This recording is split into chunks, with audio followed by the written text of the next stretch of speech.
Chapter 1099.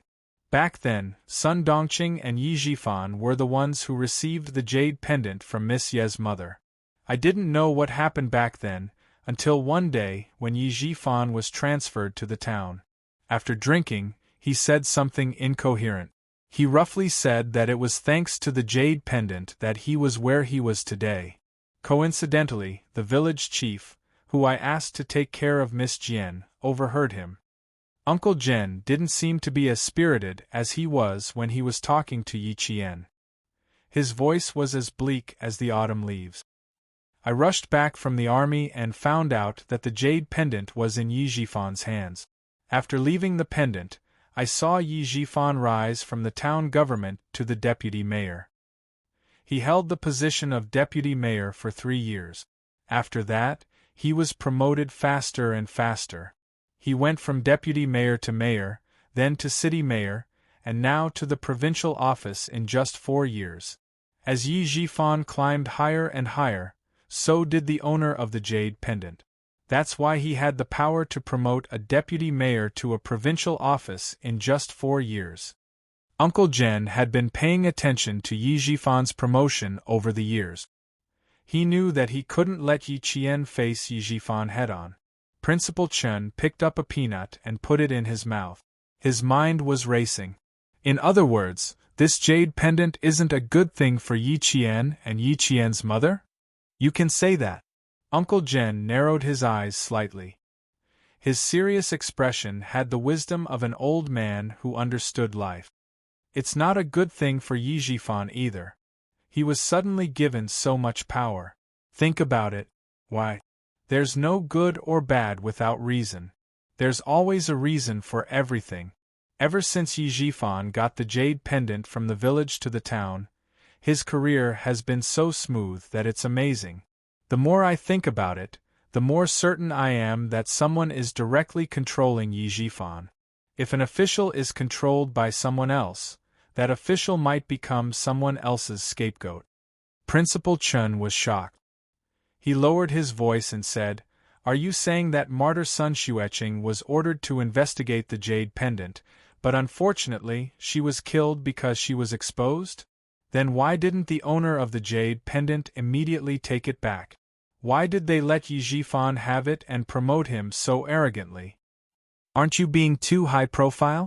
Aren't they afraid that the higher-ups will find out? Moreover, from the looks of it, I can only see that this piece of jade has brought benefit.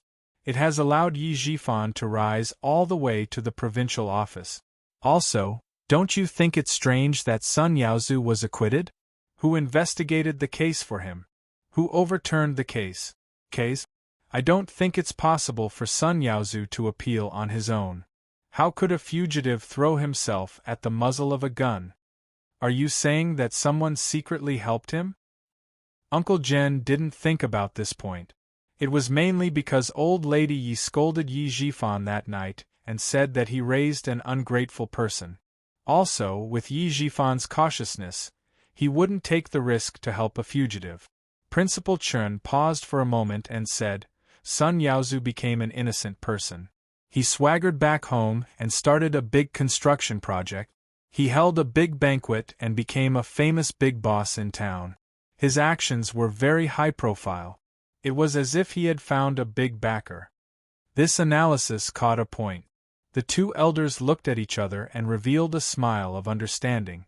Principal Chen sighed and said, "This jade pendant is indeed a disaster. Yi Zhifan is holding it now and thinks that he got a treasure. When he gets too high and falls, he will know how miserable it is." Chapter 1100. A second ago, he was worried about Yi Zhifan's rapid promotion, but the next second, he was elated. The owner of the jade pendant knows how to use checks and balances. He used the relationship between Sun Yaozu and Yi Zhifan to restrain Yi Zhifan. He wasn't afraid that Yi Zhifan wouldn't listen to him. Principal Chen picked up the small aluminum wine pot that was still warm in boiling water and poured himself and old Uncle Zhen a small cup. "I didn't expect this person to be so powerful. This thing is indeed a scourge." Old Uncle Zhen smiled and sighed. There was sadness in his old voice. If the jade was a good one, I would have asked Miss Jian to take it back. Unfortunately, it's not a good one. It caused Miss Jian's mother to sacrifice herself. How can I let it stay by Miss Jian's side? It's not a bad idea to let Yi Jifan take it. I want to know if Miss Jian's mother sacrificed herself while carrying out a mission with the jade pendant. Or was it related to the mission? If we want to know, we need someone to help us lure out the person behind the jade pendant. I've only persuaded one person to join the army in my life, and that was Yi Qian's mother. Also, you said that it was a waste of talent for Miss Jian not to join the army. I thought about it for a long time and only agreed when I knew that she was willing. Old Chen, I didn't let Miss Jian go back to the village all these years. I let her train with you alone so that she can become stronger. She won't be bullied because she doesn't have parents, and she won't be harmed by the person behind the jade pendant. After the college entrance exam, you can continue training with Miss Jian. You don't have to come back to the village. Granny Yi has already returned to the village. You don't have to let Miss Jian see such an old woman. The two elders talked in the living room until 11 o'clock at night. They didn't let Yi Qian know about their conversation. There were some things that they needed to tell Yi Qian, but it wouldn't be too late to tell him after Yi Qian was admitted to the military academy. Outside the window, the cold wind rustled. Leaving the stove in the house without heating, one would feel cold all over. It was too late at night, and the lights in the houses were gradually extinguished. Some people, like Yi Qian, went to bed early. Yi Jifan, who had just returned from a business meeting, was still awake. He sat at his desk, smoking cigarette after cigarette. Not only did Sun Yaozu come back openly, he even called him to tell him that his identity had been settled. How could a fugitive who had been wanted for so many years have the police withdraw the arrest warrant? How could this be? He had been in the coastal area for so long and had yet to settle his identity. Suddenly, it was settled in less than 3 months after he was promoted to the provincial office. There were even rumors that someone important was helping him. Noble. Who is the benefactor of trash like Sun Yaozu? Why didn't he settle it earlier or later? Why did he have someone to settle it for him when he was transferred to the provincial office? Strange, too strange. It was so strange that it made him feel extremely uneasy. He was so uneasy that he couldn't sleep for the past few days. He had a feeling that this matter wasn't simple. It was as if they were coming for him. Dad, why aren't you asleep yet? Ying pushed open the unlocked door of the study. She was wearing thick cotton pajamas and holding a pen in her hand. The moment she entered, she choked on the smell of alcohol and cigarettes in the study. Don't smoke so much. It's like the house is on fire from the smoke. He walked over to open the window and let the cold air outside blow away the smell in the room. He then heard her advise, "You don't have to smoke or drink to solve your stress at work. It's the same to relax." Yi Ying, who he hadn't seen for a year, had also grown into a slender and elegant woman. Other than her slightly darker skin tone, she was indeed quite beautiful. She had an oval face, almond-shaped eyes, curved willowy eyebrows, and a small mouth. She was like an 18 or 19-year-old flower, so tender that water could come out of it. She was so bright that she shone brightly.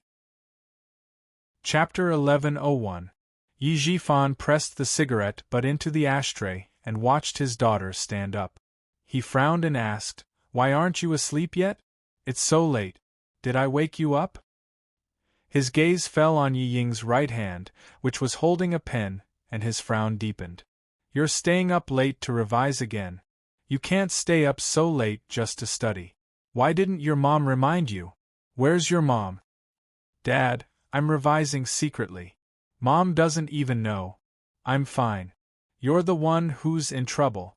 Yi Ying seemed to be afraid that Yi Jifan would blame Sun Dongqing. She quickly said, "You look troubled. Is your work not going well?" She pursed her lips and revealed a worried expression. "You're busy enough outside during the day, and sometimes you have to entertain clients at night. You should be the one who takes care of your health the most at home. I'm fine. Mom will take care of me. You're so tired. You need to rest even more. Otherwise, Mom and I will be very worried. As Yi Jifan's official position rose, he came home later and later at night. Sun Dongqing did not mind, but Yiying cared a lot. The age of 18 or 19 happened to be in the sensitive period, because she often heard from her classmates in school that her father had a mistress outside, had a child, and was going to divorce her mother. Yiying was a little afraid in her heart after hearing so much. Yi Jifan was now a provincial official, but Sun Dongqing was still the same Sun Dongqing. She had not made any progress in the past few years and only enjoyed life. Fortunately, she had learned how to dress up and take care of herself. In order to be able to stand tall in front of the official's wife and consciously lose weight, her mental state could not keep up with Yi Jifan's. In terms of appearance, she would not embarrass Yi Jifan. Yi Jifan could not guess what his daughter was thinking. However, seeing that his daughter was concerned about him, he was naturally happy. He smiled and said, "Dad is fine. Go back to sleep. You have to get up early when you go back to school tomorrow. Go to sleep. Dad is going to sleep now." Seeing this, Yiying did not insist. She softly said, "Then you should rest early. Good night." When she walked to the door, Yi Jifan suddenly called out to her. "Ying, did your grandma call recently?" "No, I didn't answer Grandma's call, but Mom should have," Yiying replied casually. Over the past year or so, the family had been in contact with their youngest aunt and grandmother a lot, but it was usually grandmother who took the initiative to call. She added, "Every time grandmother calls, she's looking for you." She asked mother to reject the call. On this point, Yi Jifan firmly believed it. Now that he was an official, Sun Dongqing, who had been ruthlessly stabbed by the old woman when she was young, could stand straighter and straighter in front of her. As long as it was related to her family and him, Sun Dongqing would never be polite. It was also because Sun Dongqing was wholeheartedly devoted to this family and her husband that he could accept some things even if she didn't do as he wished. Yi Jifan didn't ask any more questions.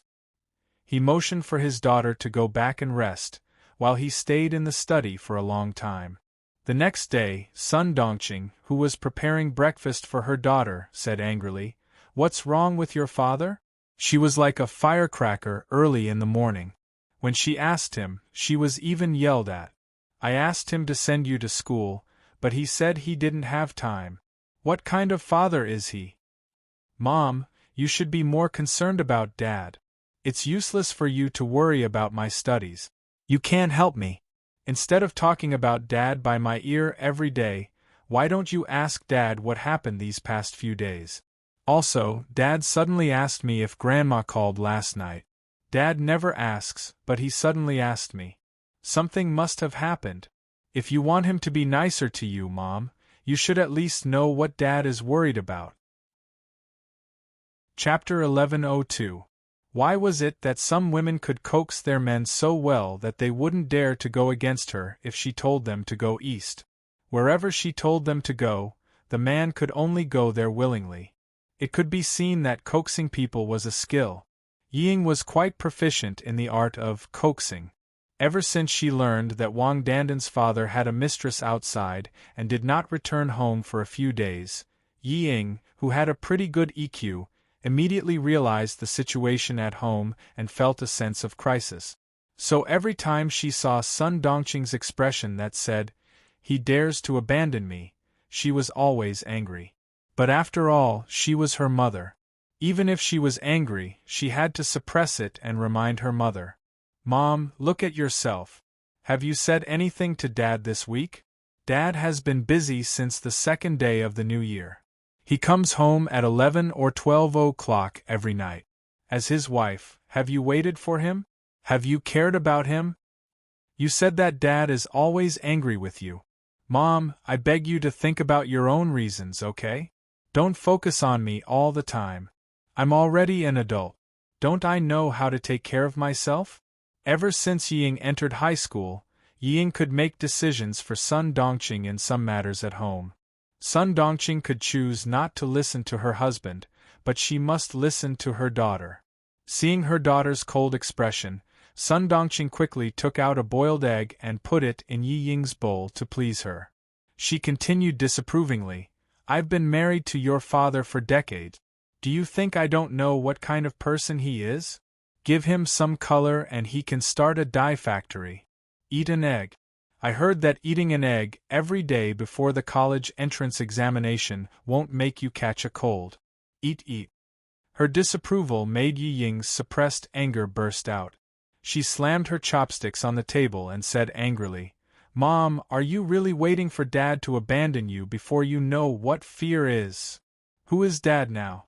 Do you think he's still the little village official in the village? Dad is now a provincial official. Do you know how colorful the outside world is?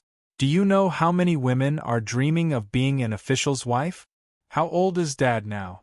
He's just in his early 40s. The golden age of a man. Powerful, and mature.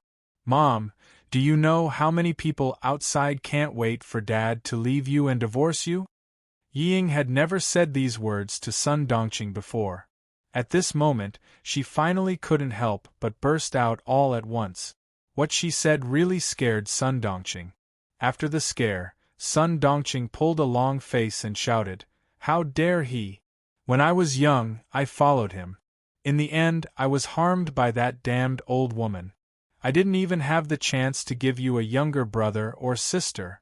Your father forced me to endure it for his own sake.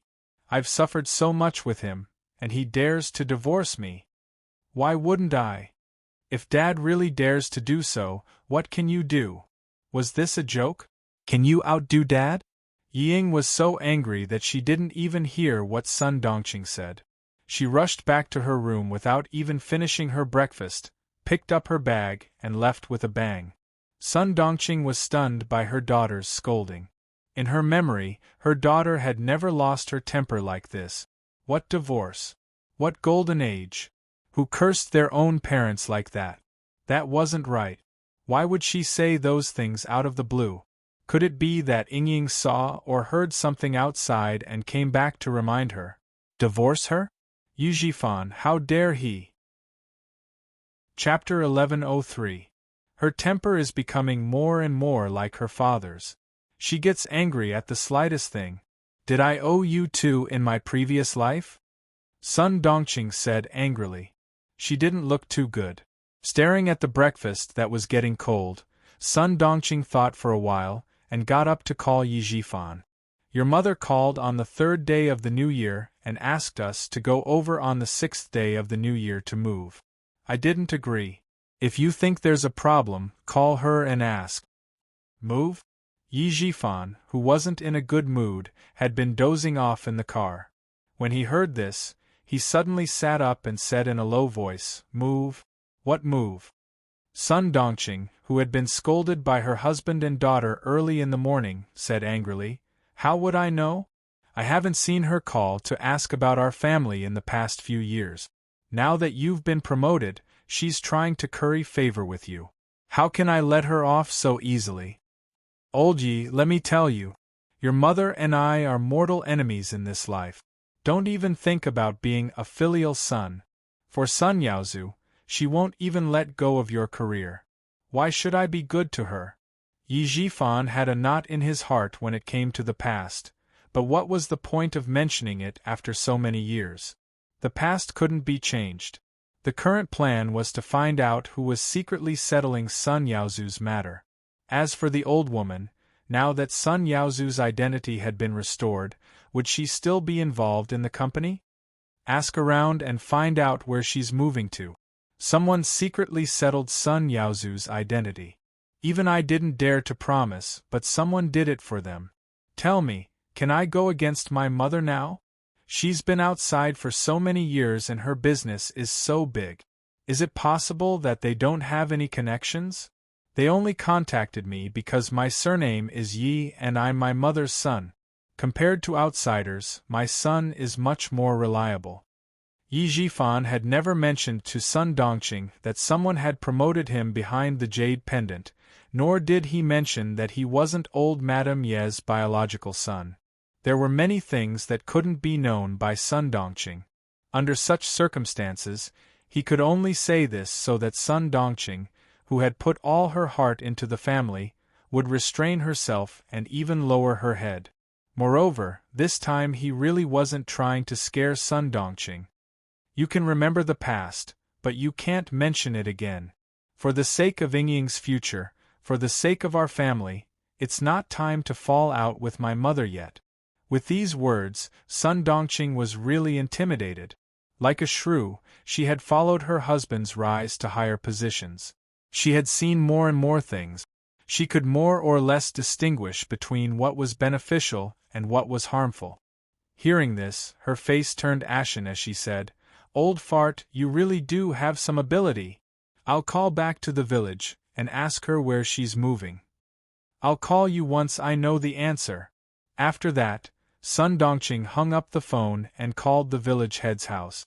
Yi Ying, who had run outside, felt the cold wind of winter blow on her, and her mind immediately cleared up a lot.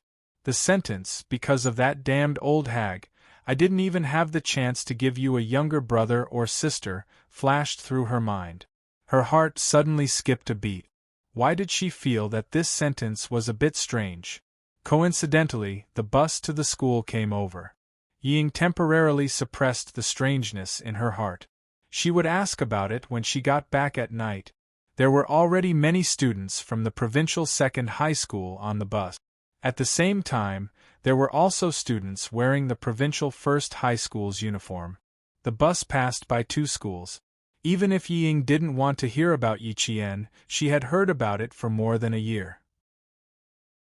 Chapter 1104.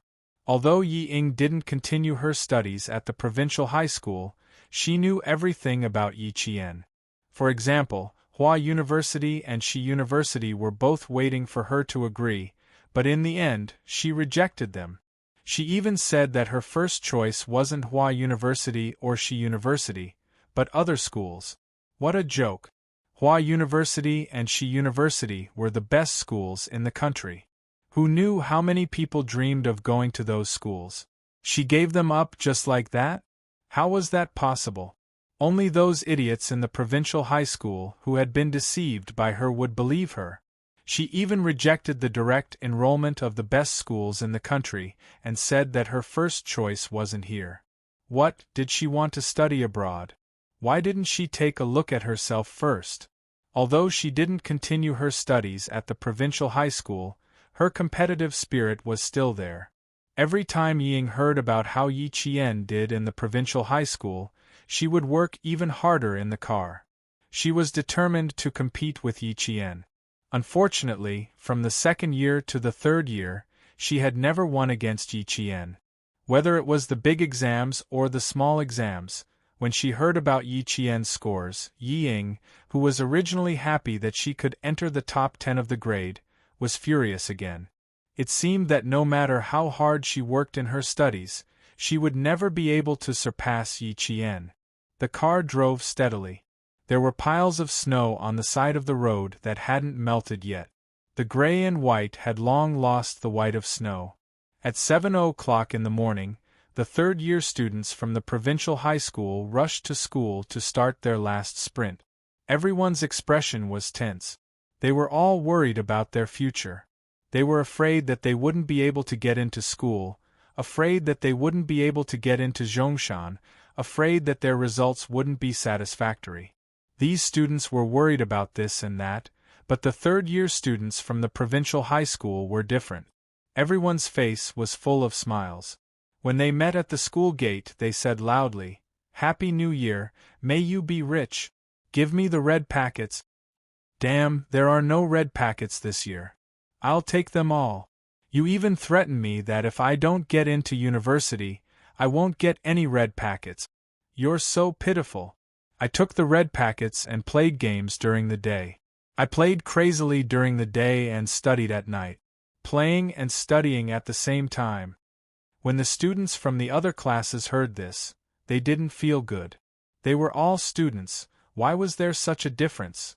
They had to wake up early to do homework during the 10 days of the winter break, but the first-year students still had time to play. Is Yi Qian here yet? The few of us haven't solved a problem yet, so we'll let her see how to solve it. After a few words, the topic shifted to Yi Qian. Under the envious gazes of the other classes, the students of Class 1 quickly walked towards the school building together. The new year brought a new atmosphere. Old classmates greeted each other with a "Happy New Year" when they met.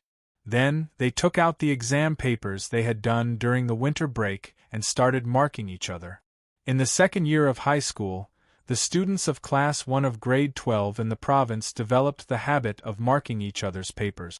The person who proposed this method was the class monitor, Lu Xian.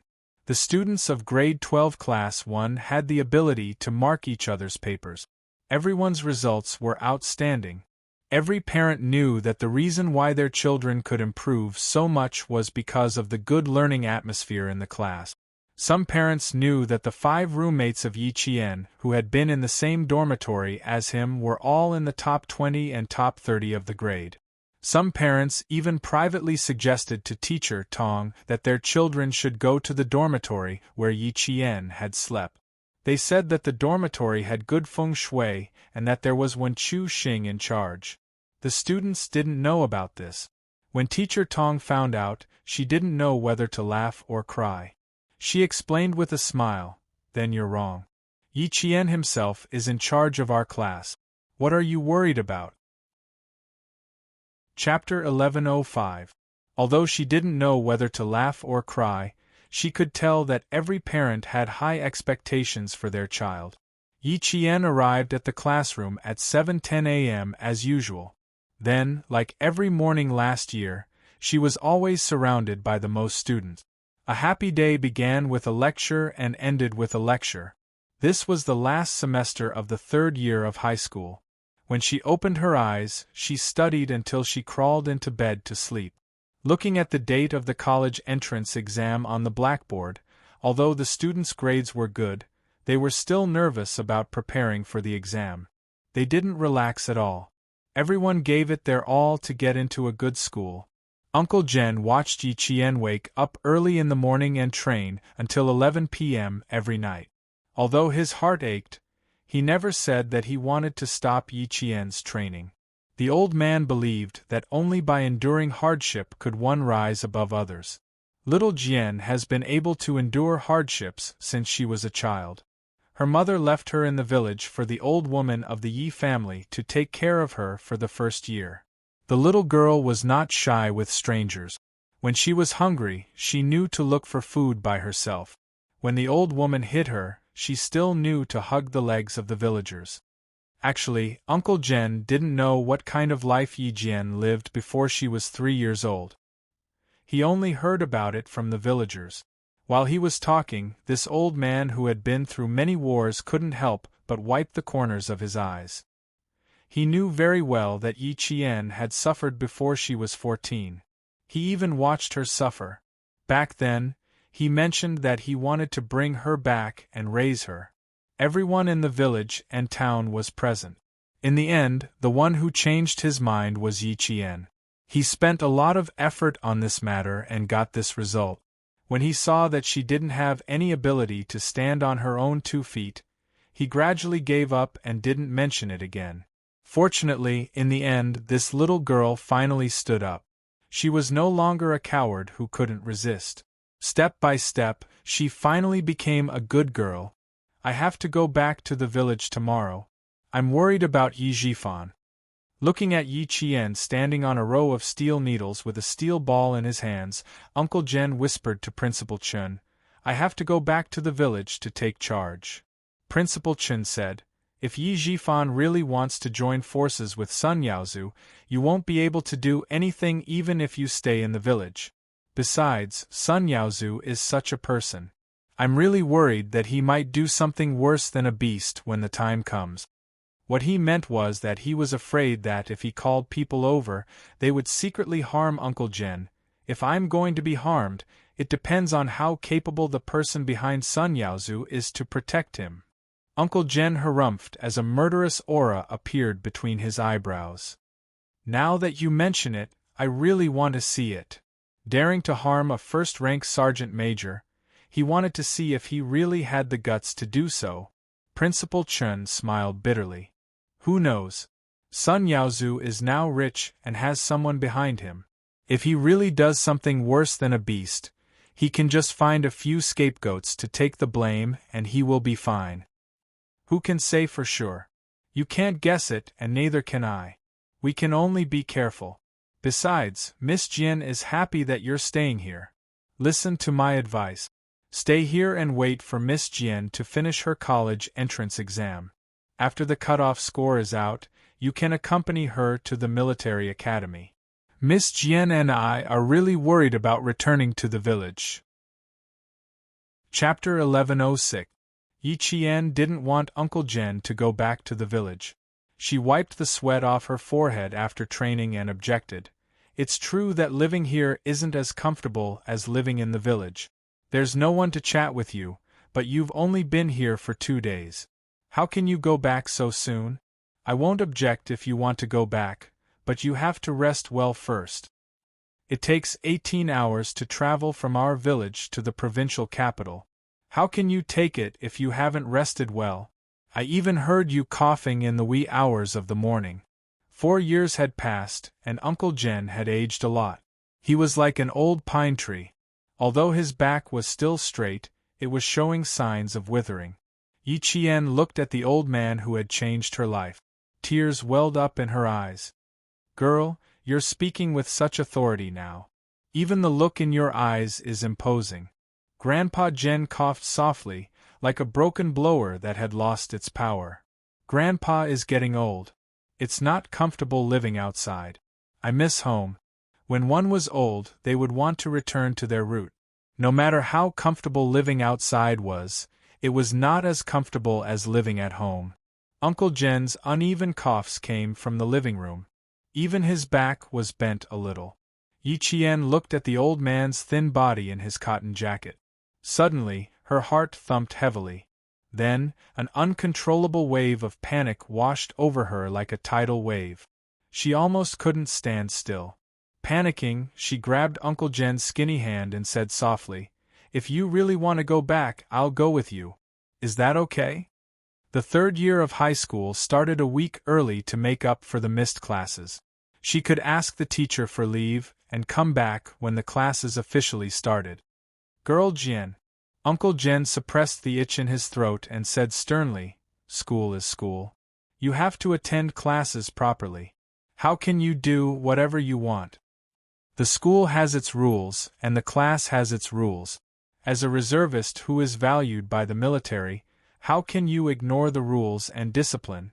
Looking at the elder who had always been strict in front of her in terms of rules, Yi Jian, who was so flustered that her eyes turned red, couldn't say anything.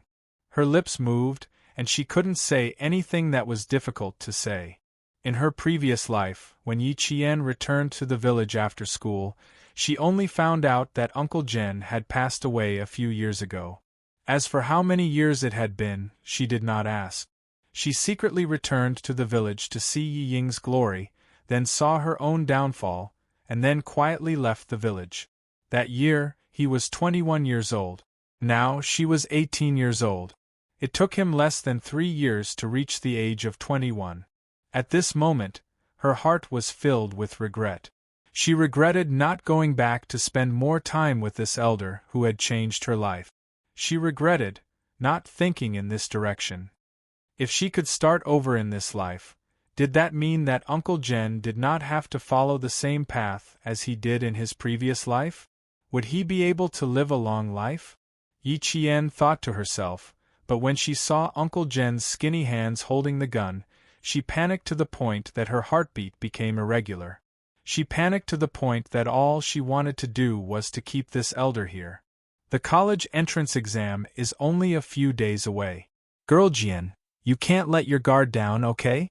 If you want to spend time with Grandpa, you have to wait until the exam is over. By then, Grandpa will be waiting for you to come back with firecrackers.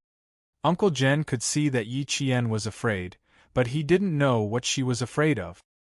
He thought that she was afraid of him leaving. Chapter 11:07. Then he smiled kindly and said, "Grandpa also raised dozens of chickens and ducks at home, waiting for you to go back after the college entrance exam so that they can nourish your body. Girls should still take care of their bodies. Train hard normally, but when you're free, you should cultivate your body and make up for what you've lost in the past. This is the only long-term plan." Uncle Jen was indeed worried. If he could convince Principal Chun, he could also convince Yi Qian. But because Yi Qian had a knot in her heart, she took a day longer than Principal Chun to convince her. When Yi Qian went to school the next day, Uncle Jen said to Principal Chun, "I don't know who this girl's temper is like. Even her mother wasn't as stubborn as her when she was young. I said that I would be leaving today, but it seems like I'll have to stay for another day." "Uncle, you should rest for another day." Principal Chun was convinced last night, but it didn't mean that he would accept it immediately. Right now, he was thinking the same thing as Yi Qian. He wanted to stay for another day. No matter what, Uncle Jen still went back. Yi Qian didn't send him to school. She wanted to send him, but Uncle Jen insisted on it. Yi Jian, who usually arrived at school at 7 o'clock in the morning, made an exception today. She didn't leave until 7:30. Looking at Uncle Jen, who was standing at the door and waving at her, Yi Jian still felt uneasy even though the whole night had passed. "Study hard, girl." Uncle Jen gestured for Yi Qian to go to school quickly. Although the old man's eyes were cloudy, they were still filled with wisdom and wisdom. He smiled gently, kind and benevolent. The sun was out and Yi Jian, who was sitting by the window, was bathed in the warm winter sun. She was reading the review materials while writing notes in her notebook. The faint golden sunlight shrouded her, giving her a sense of peace and serenity that came from being isolated from the rest of the world. "Yi Qian, help me take a look at this question." A classmate came over with a math test paper and humbly asked her for guidance. "I found something wrong with the fourth step and couldn't analyze it any further. But I think the formula is correct." A student interrupted Yi Qian's train of thought. She did not raise her head as she held a pencil and corrected the mistakes on the test paper. "The formula is correct, but you didn't draw the auxiliary lines correctly." At 11 o'clock the train set off. Yi Qian looked at the time and pursed her lips slightly. She wanted to go back to the village to take a look. She hadn't been back for a few years, so she should go back to the village to take a look. Yi Qian was good at hiding her worries. Even after Uncle Jen went back, she didn't show any of her worries on her face. She came to school alone and went to the special training camp alone. Even Jiasin, who was very close to her, would only occasionally notice that her childhood friend was in a daze. At this time, Yi Qian hid her worries to the extent that even Jiasin, who was very close to her, couldn't see through her. She was calculating the time. It would take 18 to 19 hours to get back to the town from the provincial capital. She also calculated that she would call home at around 8 or 9 o'clock tomorrow morning. Yi Qian didn't feel relieved until she heard Uncle Jen's energetic voice on the phone. Maybe she was thinking too much. She could live another life. Maybe Grandpa Jen could also live a long life, because of her appearance? Yi Jian, who had hung up the phone with a smile, did not know that old Madame Yi had arrived just in time. She was sitting in the main hall of the hall. Her kind face revealed a hint of harshness. She put on a fake smile and said to Uncle Jen, "Brother, you have to give me an answer today. Little Jian is my eldest son's daughter. How can you transfer her household registration out of the family?" Chapter 11:08. If Jifan didn't come back and tell me about this, I wouldn't even know that you've done something so despicable. Yi Jifan said helplessly, "Uncle, last night when I got home and got drunk, we talked about Yi Qian's household registration. My mother got mad at me and scolded me for not taking care of my niece and letting her wander outside. You know my mother's personality. When I woke up and realized that I had said something wrong, I couldn't appease her no matter how much I apologized. So I brought her to you. How do you think we should deal with this? Old Madame Yi slapped the table and said angrily, "What do you mean by how we should deal with this? Yi Qian is my granddaughter. She's the blood of the Yi family. How can we let her go outside? Just transfer her household registration under my name. No one can touch the glory of the Yi family's blood." That brat really had some tricks up her sleeves. She had forced Sun Dongqing, a shrew, into a corner and forced Yi Jifan to agree to transfer her household registration. She wanted to escape from the Yi family? No way. Faced with old Madame Ye's arrogance, Uncle Jen smoked his pipe and said slowly, "That brat's surname is Yi. The blood of the Yi family runs in her body. No one can change that. As for where her household registration will be, it's not up to me to decide. An 18-year-old child can open a separate household registration." An 18-year-old was considered an adult and had the ability to conduct civil affairs. They were fully capable of civil affairs. Just as Uncle Jen said, even if Yi Qian had a separate household registration, it would still be legal. I don't care if she's 18 or 28. I only know that she's my granddaughter. Jifan, since you've told Uncle Jen about this, you should do it well. I'll feel uneasy as long as my child doesn't come home. Old Madame Yi had lived a respectable life for more than 10 years. She was a woman of her word. She didn't think there was anything wrong with making the decision. Since she said it, the people around her had to listen. It was the same in the company and at home.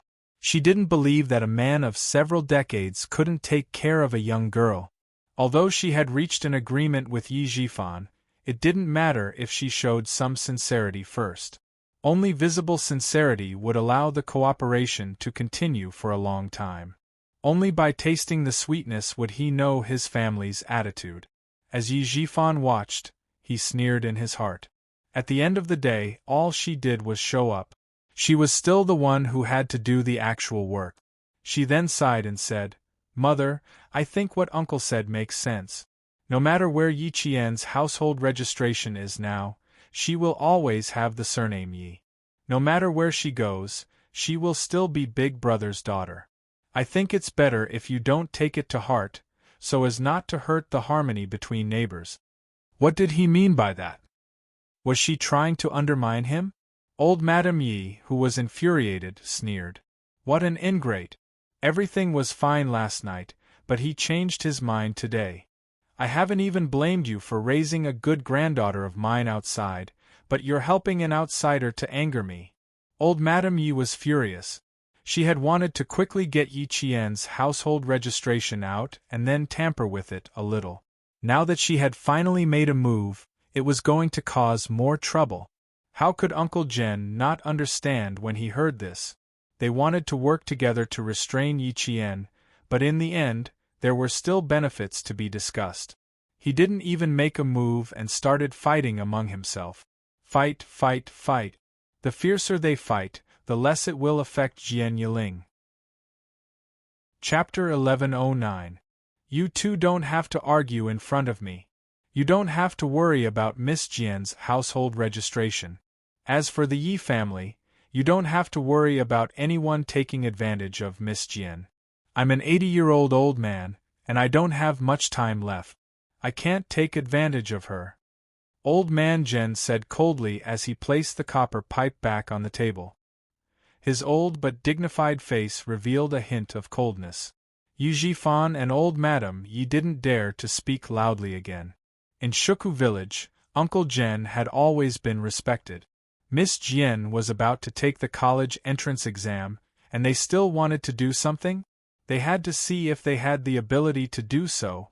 Although Yi Jifan was a provincial official, he didn't have much of an aura in front of Uncle General.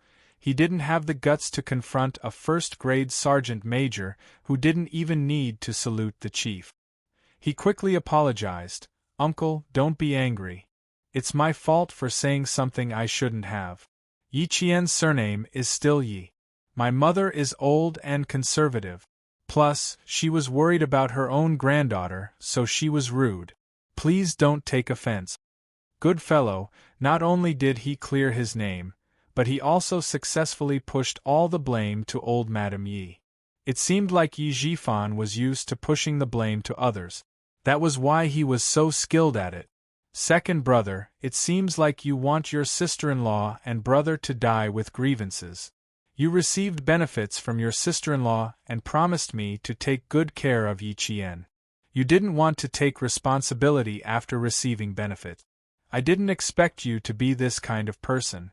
You've disappointed me, really disappointed me. Old Madame Ye's reaction wasn't bad either. She brought up Yi Qian's mother. She saw Yi Jifan's vexed face and sneered. So what if he was a provincial official? Didn't he start off by taking advantage of others? She then stood up and said to Uncle Jen, "Brother, Yi Qian doesn't even acknowledge me as her grandmother. She needs to be disciplined. If I don't raise her by my side, I can't explain it to boss. This matter can't be messed up." Since she didn't manage to reach an agreement with Yi Jifan, she had to continue talking. She couldn't do what she wanted to do without room for negotiation. She had to stop here first and bring it up again. Old Madame Yi didn't want to strain her relationship with Yi Jifan. Therefore, she left a sentence that said, "She will come again in the future," so that there would be room for discussion with Yi Jifan. Yi. Little Miss Jian has a wide road ahead of her. You'd better stop the dirty thoughts in your heart. Otherwise, if little Miss Jian really remembers you, I'm afraid you won't be able to bear the consequences. Yi Jifan's face stiffened at the mention of old Madame Yi. Fortunately, he was able to maintain his composure. He sighed and said, "Uncle, you have a deep prejudice against me. I'll explain it to you next time. I won't disturb your peace today. Goodbye." He didn't stay any longer and hurriedly walked out. Uncle Jen said to Principal Chen, who had just walked out of the room, "See, Dongfeng? I also want little Miss Jian to come back. But she really can't come back now. If she comes back, she'll be pestered by the Yi family. They still want to take little Miss Jian's household registration. They're despicable. They want to use this to suppress little Miss Jian and prevent her from becoming outstanding." Chapter 11:10. There had to be a reason why she didn't want Yi Qian to succeed. Grandma wasn't like Grandma, and Uncle wasn't like Uncle. No matter how he looked at it, it was strange. Principal Chen pondered for a while before asking, "Uncle, why do I feel like that old lady's relationship with Yi Jifan isn't good? There's something strange about it. Also, Yi Jifan wants to suppress Yi Qian because of his daughter. I can understand it as jealousy. But I can't understand old Lady Ye's behavior. If my analysis is correct, she came here because of Yi Jifan's request. She's trying to use her status as his elder to move Yi Qian's household registration back. Yi Qian is her granddaughter. Shouldn't she be happy that her grandson is successful? Why would she want to ruin her granddaughter's future?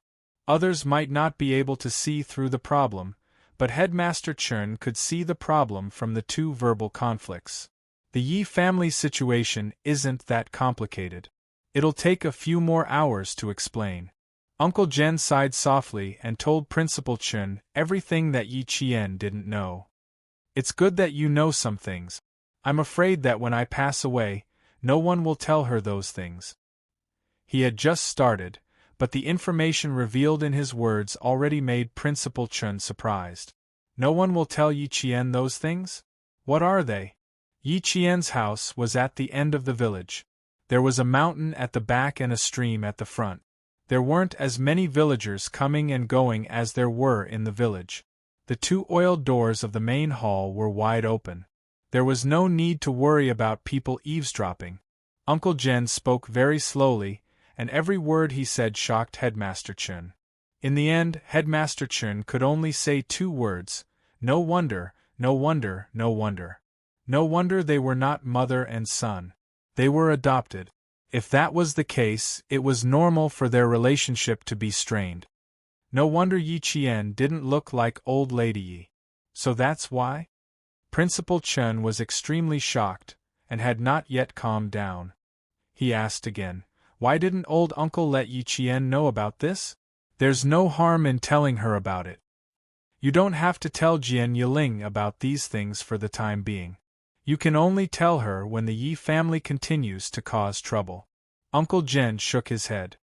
He didn't plan to tell Yi Qian in the near future. "It's okay to tell her, but we have to at least wait until her future is stable. Look, there are so many twists and turns in high school. We can't let other things distract her. Now, it would be difficult for the Yi clan to touch Unyielding. Why don't we let the Yi family make a big fuss and see if the person behind the jade pendant has any reaction?" Principal Chen suddenly understood. "You still want to lure out the person behind the jade pendant, right?" "That's right. The trouble caused by the Yi family doesn't have much impact on the Jian girl. They want to move their household registration out, but it's not something that a provincial cadre like Yi Jifan can solve. Once Miss Jian was accepted into the military academy, her household registration would be cancelled. What else could they do? They can't do anything. At this time, it was all thanks to Major Xia's preparations. If he had dealt with it now, it would have been difficult for Unyielding to apply for the military academy. Thinking about it carefully, other than the Yi family having designs on Unyielding's household registration, there was really no other loophole that they could exploit. No, they couldn't exploit the loophole in her household registration either. Chen Xiao thought about it carefully and laughed. The Yi family can't control Unyielding. No matter how much Yi Jifan wants to stand up for his daughter, there's nothing he can do. It's more important to find the person behind the jade pendant. At least we can find out if martyr Sun Xueqing really sacrificed herself because of the jade pendant. Chapter 11:11. She spoke in a low voice, and from time to time, she could hear the howling of the black cat locked in the room. The farmhouse with blue tiles and white walls surrounded by mountains was extremely quiet. Behind the house, there were clouds and mist in the depths of the mountains. In front of the house, the peach trees were already covered with tender leaves, waiting for a spring breeze to blow by. After chasing out of the peach trees, Yi Jifan finally saw the old lady walking to the ridge of the fields. Stepping on the wet road, Yi Jifan stopped chasing after her. He slowed down and walked step by step leisurely, as if he was taking a leisurely stroll. A newly built, exceptionally stylish bungalow was located right in the middle of the village. Madame Yi, who was full of anger, entered the new, stylish bungalow that was built on the foundation of the Yi family's old mansion. She wanted to wait for Yi Jifan to take the initiative to apologize to her, but she didn't see him for a few hours. Only when the famous gossip woman in the village, Aunt Qiu, came did she know that Yi Jifan had left. He actually left. He didn't even say goodbye. "I'm so angry. I'm so angry. Do they still have me in their eyes?" After Aunt Qiu left, old Madame Yi flew into a rage alone at home. Now, only she and old man Yi were at home. No matter how fierce the argument was, no one would come out to persuade her. Sun Yaozu took Yi Zhixiang and her 2 sons to attend a class reunion and would only be back at night. Old Madame Yi, who had no one to persuade her, immediately called Yi Jifan after losing her temper. Yi Jifan, who was rushing to the city, looked at the phone number and sneered. He slowly picked up the phone. "Mom, what's the matter? What do you want?" "Didn't we agree that I would get Miss Jian's household registration back for you, and you would help your brother-in-law win the bid for the city construction project?" "What, we just agreed last night and you forgot today." After venting her anger, old Madame Yi could finally speak calmly. Her tone was much calmer. "Your brother-in-law has money, and you have power. As long as we cooperate well, you can take root in the southern province, and no one can do anything to you. Why would you reject a win-win cooperation?" Yi Jifan didn't take the bus back. He took the shabby minibus from the town to the city. Amidst the shaking, he smiled faintly and said, "What I want to do is not something you can just talk about. Anyone can talk about it, I can talk about it too. What I want is for someone to do it for me, to do what I want to do. Old Madam Yi said coldly, why don't you just find someone else to do it after I've told you everything? What? Don't tell me that a provincial cadre like you can't even solve a household registration problem? Mom, if things were really that simple, would I still need to cooperate with Sun Yaozu in this way? There are still 3 months before the college entrance examination. I hope to settle the household registration before the college entrance examination. Mom, the household register depends on you. Yi Jifan smiled and hung up the phone directly without worrying about old Madame Ye's anger. Cooperate with Sun Yaozu? Chi. Working with a fugitive? Unless he was sick.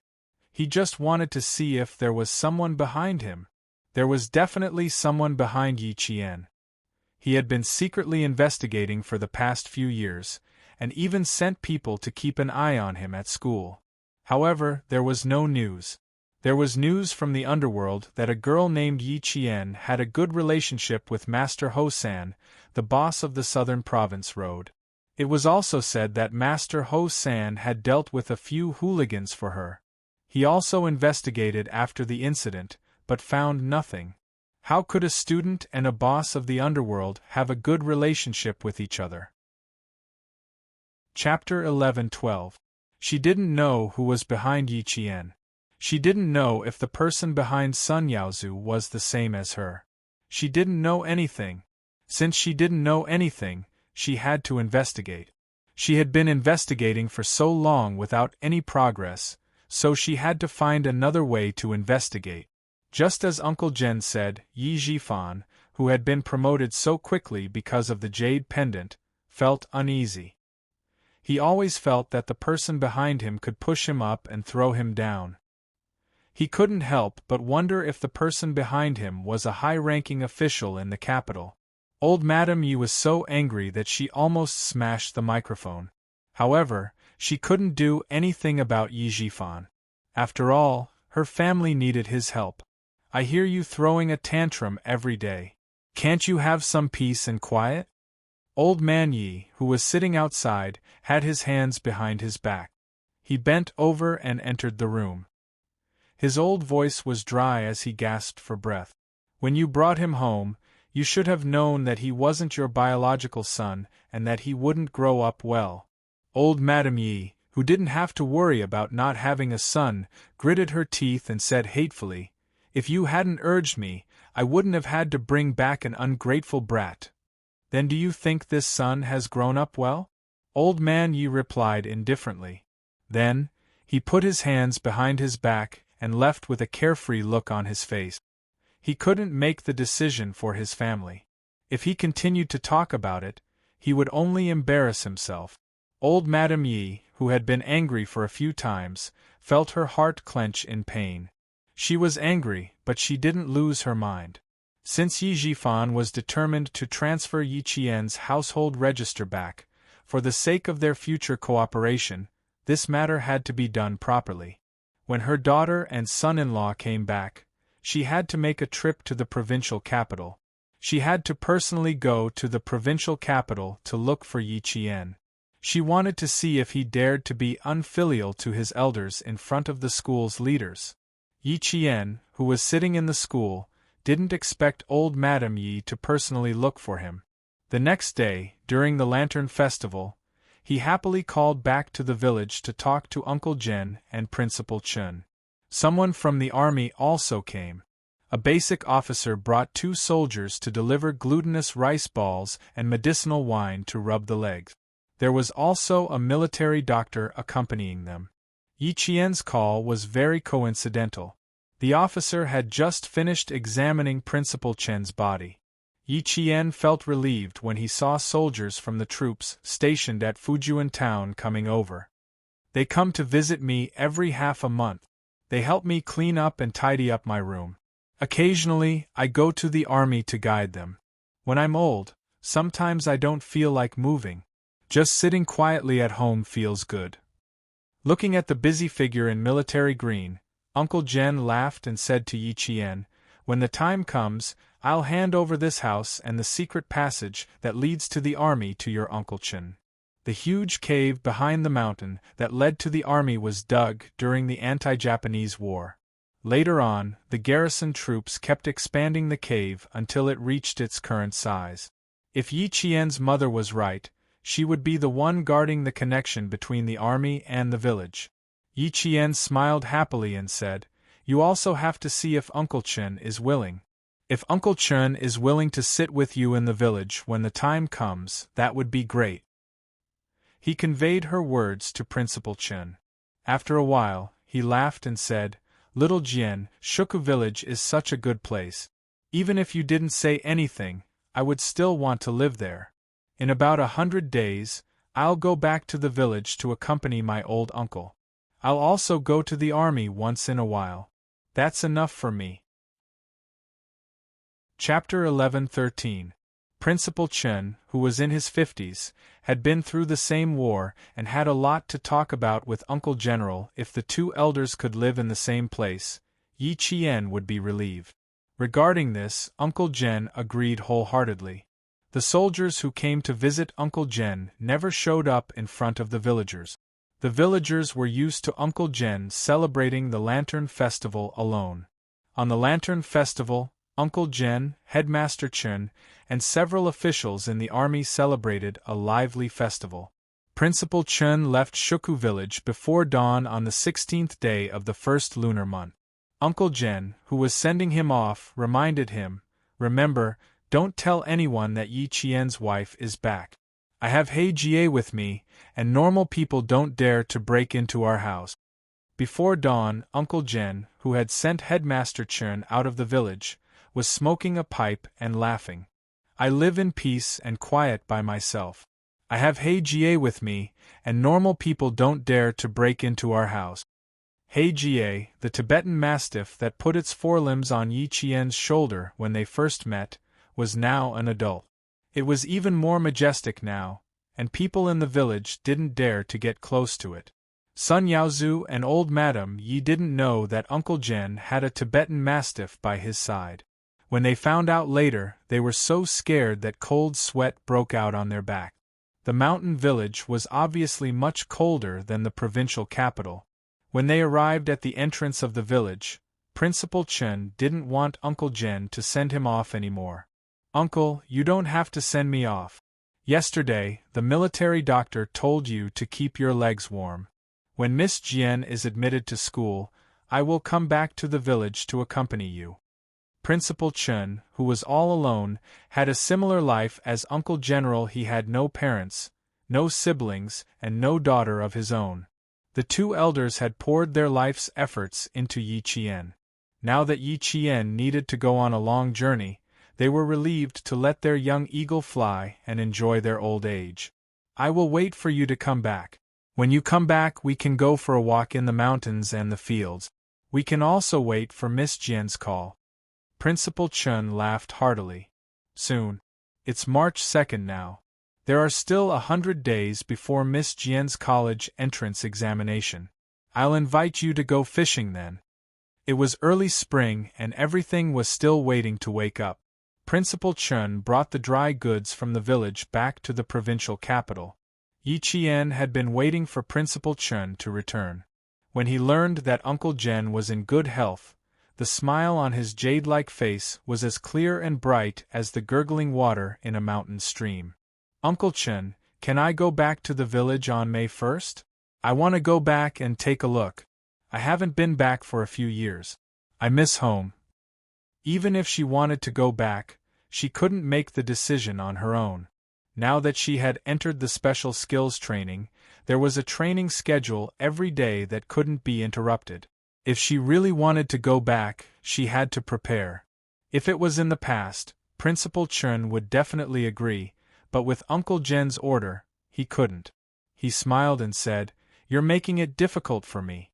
Before I came back, I had to persuade you to prepare for the college entrance examination and not worry about him. If you really want to go back, you can only wait until the college entrance examination is over and bring the college entrance examination score back to see him. Uncle is in good health. You know Heijie, right? That guy is fierce and intelligent. With him guarding Uncle Jen can rest assured. That was true. Haiga was indeed the best guard. Yi Qian didn't mention returning to Shuku village anymore. However, he would call back every 3 days to ask about Uncle General. Uncle Jen didn't know whether to laugh or cry.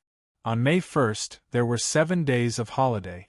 Yi Qian carried his luggage and went through a week of escape from death training. Chapter 11:14. The reason Yi Qian was called Escape by the Skin of Death training. The difference between this training and the previous 15 days of outdoor survival training was that there was no water or dry food.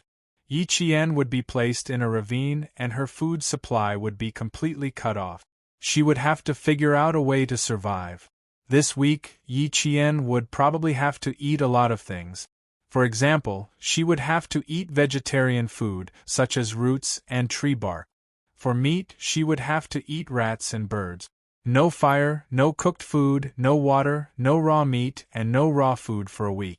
This type of training was called Escape by the Skin of Death training. Not only did Yi Qian have to survive being cut off from food, but she also had to submit a detailed military map. At the same time, she had to use sand, mud, and other materials to recreate the ravines she had walked through based on her memory. You must not lose the GPS tracker. Your phone has 3 batteries. Keep it well. Before entering the ravine, Principal Chen only gave a few words of advice before letting Yi Qian enter the mountains alone to begin the week-long Escape by the Skin of Death training. Yi Qian finished checking the necessary supplies and confirmed that there were no omissions. Once again, she embarked on the training alone. With the 15 days of survival training during the winter break, Yi Qian appeared to be more experienced this time. She did not immediately rush to travel. Instead, she climbed up a tree to observe the terrain and then decided on a route based on the terrain. The weather in May was just right. Green mountains and beautiful rivers filled the eyes. Just looking at the scenery made one feel comfortable. The mountain breeze carried the fragrance of flowers, making one's heart feel even brighter and brighter. Sitting on a tree branch, Yi Qian held a pen in her hand and quickly drew the direction of the entire ravine on a map. Which side was higher, which side was shallower, which side was thicker, which side was thinner, and which side was thinner. She used simple diagrams to draw out all the landmarks. After that, Yi Qian packed up her things and came down from the tree. She moved. Looks like she was observing just now. As the red dot on the computer monitor began to flash forward, the data was directly sent to the military headquarters. Xia Jinyuan, who was sitting in front of the computer, pointed at the moving red dot and said to the Major General with a smile, "She must have been drawing just now. Drawing before moving, observing before moving. This is in line with her combat style." The Major General, who had stayed up all night, drank 2 sips of strong tea to refresh himself. He glanced at the flashing red dot that showed an irregular oval wavy line and asked with interest, "It seems like you know Yi Qian quite well. You also have a high opinion of her. Do you really plan to recruit her into the unit?" "Major General, don't tell me you don't believe in your own eyes?" Xia Jinyuan drank the bitter coffee that had already turned cold. He had also stayed up all night, but his elegant and handsome face showed no signs of tiredness. He smiled and said, "If you don't believe in your own judgment, then I have nothing to say." In the face of a subordinate who could make others choke with anger every time they talked, the Major General said unhappily, "Do you still want to talk about it? Do you want to go from Major to Lieutenant Colonel for another 4 years? As long as it's the military's arrangement, I have no objections at all. Come, Chief. Why don't we talk about Yi Qian first? Her matter is important. My matter is obvious. The military will know whether to mention it or not. It's not up to you to decide." Major Xian never cared about useless threats. Right now, Little Fox's future was the most important thing. The Major General knew what kind of personality he had. The more you went against him, the more he would go against you. Hearing this, he restrained his expression and said sternly, "The military hasn't made a decision on whether to put her in the position of Phoenix King. We still need to further investigate. Even you were investigated for 3 years before the military agreed. It's the same for Yi Qian. 3 years of military academy life will be carried out according to the Special Forces training plan. Whether or not she can sit in the position of Q King, Yi Qian will have to prove it with her own strength." Chapter 11:15. Xia Jinyuan naturally hoped that Yi Qian would be able to complete all the training the military gave her. Hearing this, he smiled and said, "Major General, you have to take care of female soldiers more. I've been in the military since I was a child and followed my father everywhere. I know a little about the Army's weapons, the Air Force's equipment, and the Navy's big guys. After entering the school, there's systematic training, so I can learn faster than other students. Yi Qian is different. She hasn't been exposed to the military's equipment and weapons. Since you intend to train her in our direction, you should at least open the door for her." Yi Qian couldn't miss out on any of the necessary training. However, Xia Jinyuan would also fight for some training or guidance in the military that Yi Qian might not be able to participate in. He hoped that she would know more and knew that she would be willing to learn more. Now that the Major General and the military were more and more satisfied with Yi Qian, he had to give some suggestions to prevent the military from only arranging for Yi Qian to train hard and leaving the technical training for last. Door for convenience? Yi Qian's ability is enough to create a path for herself. Why should I open the door for her? The Major General still didn't understand what Xia Jinyuan meant. He frowned and looked dignified without being angry. "No one in your team has opened the door for convenience and climbed up with their own abilities. I'm going to open the door for Yi Qian today. Soon I'm afraid that she will be carried down from the battlefield by you guys." Xia Jinyuan didn't mention that the Major General had misunderstood his meaning. Instead, he went along with his words. In the blink of an eye, the smile on his handsome face instantly turned cold. He said in a deep voice, "You're right. If she doesn't train properly, not only will she lose her life, she will also drag her comrades down. A soldier with unlimited potential like Yi Qian needs to be trained properly. She might even be able to save the entire battle at a critical moment. Therefore, I suggest that after her college entrance exam results are released, we should arrange for technical training and special training to be carried out together. The Navy has a month of frogman training from July to August. Why don't you arrange for her to test the waters with the Navy commandos after the exam? Let Yi Qian have a go at sea rescue, naval assault, underwater training, and so on." Xia Jinyuan's expression was extremely serious, and there was a hint of sharpness in his expression. The Major General did not suspect that Xia Jinyuan had any personal motives at all. Instead, he nodded in agreement. "You're right. It just so happens that it's the Navy frogman training in the Southwest Sea. We can let Yi Qian go there a week in advance to warm up and let the person in charge of this training get to know him better. Only after we have a certain understanding of the situation can we decide whether to allow Yi Qian to complete the 1-month training with the Navy commandos. However, this kind of training is not as easy as training on land. If he really goes to the Navy, they will also conduct a comprehensive test on Yi Qian's condition. The Snowfield Brigade was different from other special forces. This was a comprehensive combat force.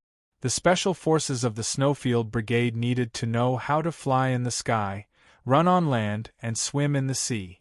In particular, they needed to be familiar with transport equipment and special equipment. Xia Jinyuan had complete confidence in Yi Qian's physical fitness and ability to accept the training. Since that was the case, he arranged all the training that she had to go through according to the military training so that she could enter the next round of training as soon as possible without any accident. Holding her hand and walking together was not an empty promise.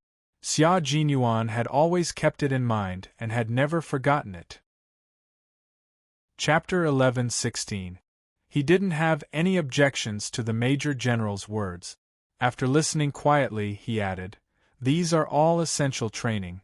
I dragged it out until my second year in the military academy. Of course, I can't say that the military didn't arrange it well. The main reason was that I went to the Air Force Base to play for more than a month after the college entrance exam. Now that Yi Qian is in the middle of the Navy's frogman training, the military has high expectations for her. She can definitely go with the Navy to test the waters and learn a little. In the future, she will participate in the Special Forces training of the Sea, Land, and Air Forces every year. She still has 1 year to study in the 4 years of military school. There were still 4 years left. It was enough time for Little Fox to become an outstanding Special Forces soldier. He would wait patiently for that day to come. The Major General took his words to heart. You're right. We do need to bring up her training plan. The intensive training the military has arranged for her needs to be modified. He walked to the computer and saw the little red dot on the line moving forward. He narrowed his eyes and stared at the red dot. He asked Xia Jinyuan, "We only arranged a team of 7 people to ambush her during her survival training. Why don't we add more people? Give her a good test, and then submit her training report as a case to the Navy." "Major General, your arrangement is a bit sudden." Xia Jinyuan raised his eyebrows. It sounded like he disagreed, but there was a hint of interest in his handsome face. If one small team was not enough, they could arrange for another small team to go over. Then there would be 14 of them. Interesting. If the little fox really made it out of the survival training, where she had to fight against 14 people at once, then the assessment of whether or not she could enter Lord Shui you would probably stop. And then she heard him say with a laugh, "If you really want to arrange it, you have to pick the right people. From the beginning of the training, Uncle Chun has been preparing ambushes. I have cooperated with her several times. Her reaction is very fast. Previously, she was ambushed under known circumstances, but this time, we arranged for her without any warning. Even old Chen didn't know about it. This kind of ambush is interesting. But..." The Major General paused when he thought of Soldier King's strength and said thoughtfully, "You reminded me that Yi Qian, who was trained by Soldier King, would not be weak in this aspect. Indeed, we have to be selective." Xia Jinyuan couldn't wait for the Major General to do more to get the Navy to agree to Yi Qian's frogman training this July. He picked up his landline and handed it to the Major General. "I have no objections to your arrangement. Of course, if you have any instructions, I'll listen to you immediately." What he meant was, "I can immediately bring my men over to ambush Yi Qian. Go, go, go. You'd better be obedient tomorrow. The military will officially take over Yi Qian's affairs. Don't get involved." The Major General took the phone in his hand and called Nan Province's provincial military. How strong one's strength was could be seen through the tests again and again. This time, without any water or food, if Yi Qian could still escape her pursuers' search and ambush, then there was no need to prove her individual strength. Send another team of 7 people to Langshan Ravine in Mount Dalong to search for a female soldier. If they can't find her within 3 days, withdraw. The Major General gave the order to the provincial military in front of Xia Jinyuan. This was the military's first assessment of Yi Qian's individual strength. It was suddenly carried out without Principal Chen's knowledge. Moreover, the number of people increased from the original 7 to 14. In terms of numbers, Yi Qian was at a disadvantage. Chapter 11:17. In addition, the other party had brought their own rations, so there was no need for Yi Qian to find her own food. In terms of survival, Yi Qian was at a disadvantage. Most importantly, she had no idea that the military was involved in this escape from death training. She even sent people over. Yi Qian, who did not have much of a burden in her heart, walked for a day in the mountains that stretched for thousands of miles. After 10 hours of walking, she began to prepare for tonight's dinner. It was not yet summer, so the temperature in the mountains of Mount Dalong was still low. Yi Qian stood in the stream and prepared for tonight's dinner, eating stone crabs from the cracks in the rock. On the first day of walking, she ate grass roots, which were very sweet and had good moisture. She also tried tree bark, which was bitter and dry.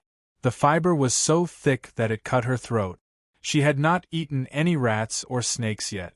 If she needed to replenish her salt and iron, she would have to eat them. Yi Qian did not think that this escape from death, training with no food, would be a problem. Just like survival in the wild, it was much easier than the previous 15 days.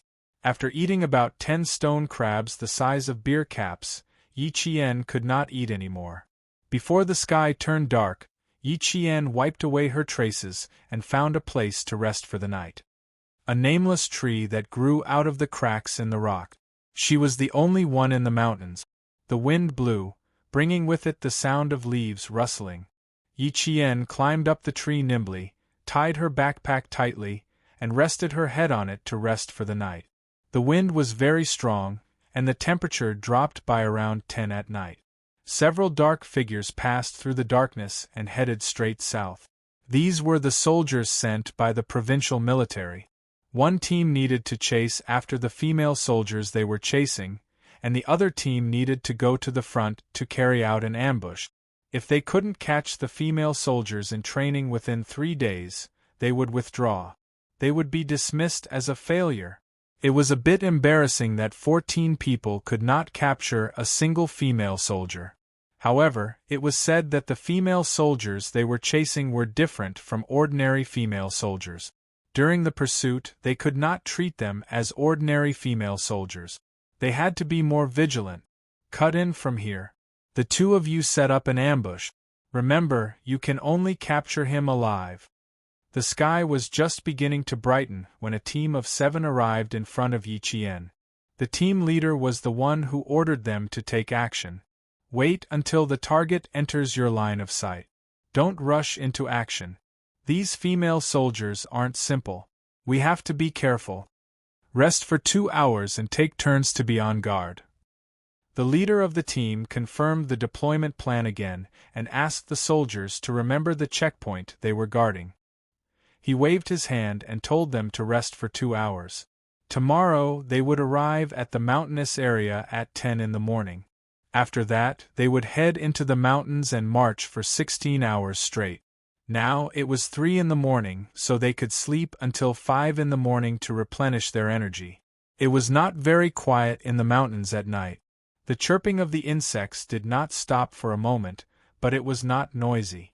Instead, it was like a lullaby, and Yi Qian soon fell asleep.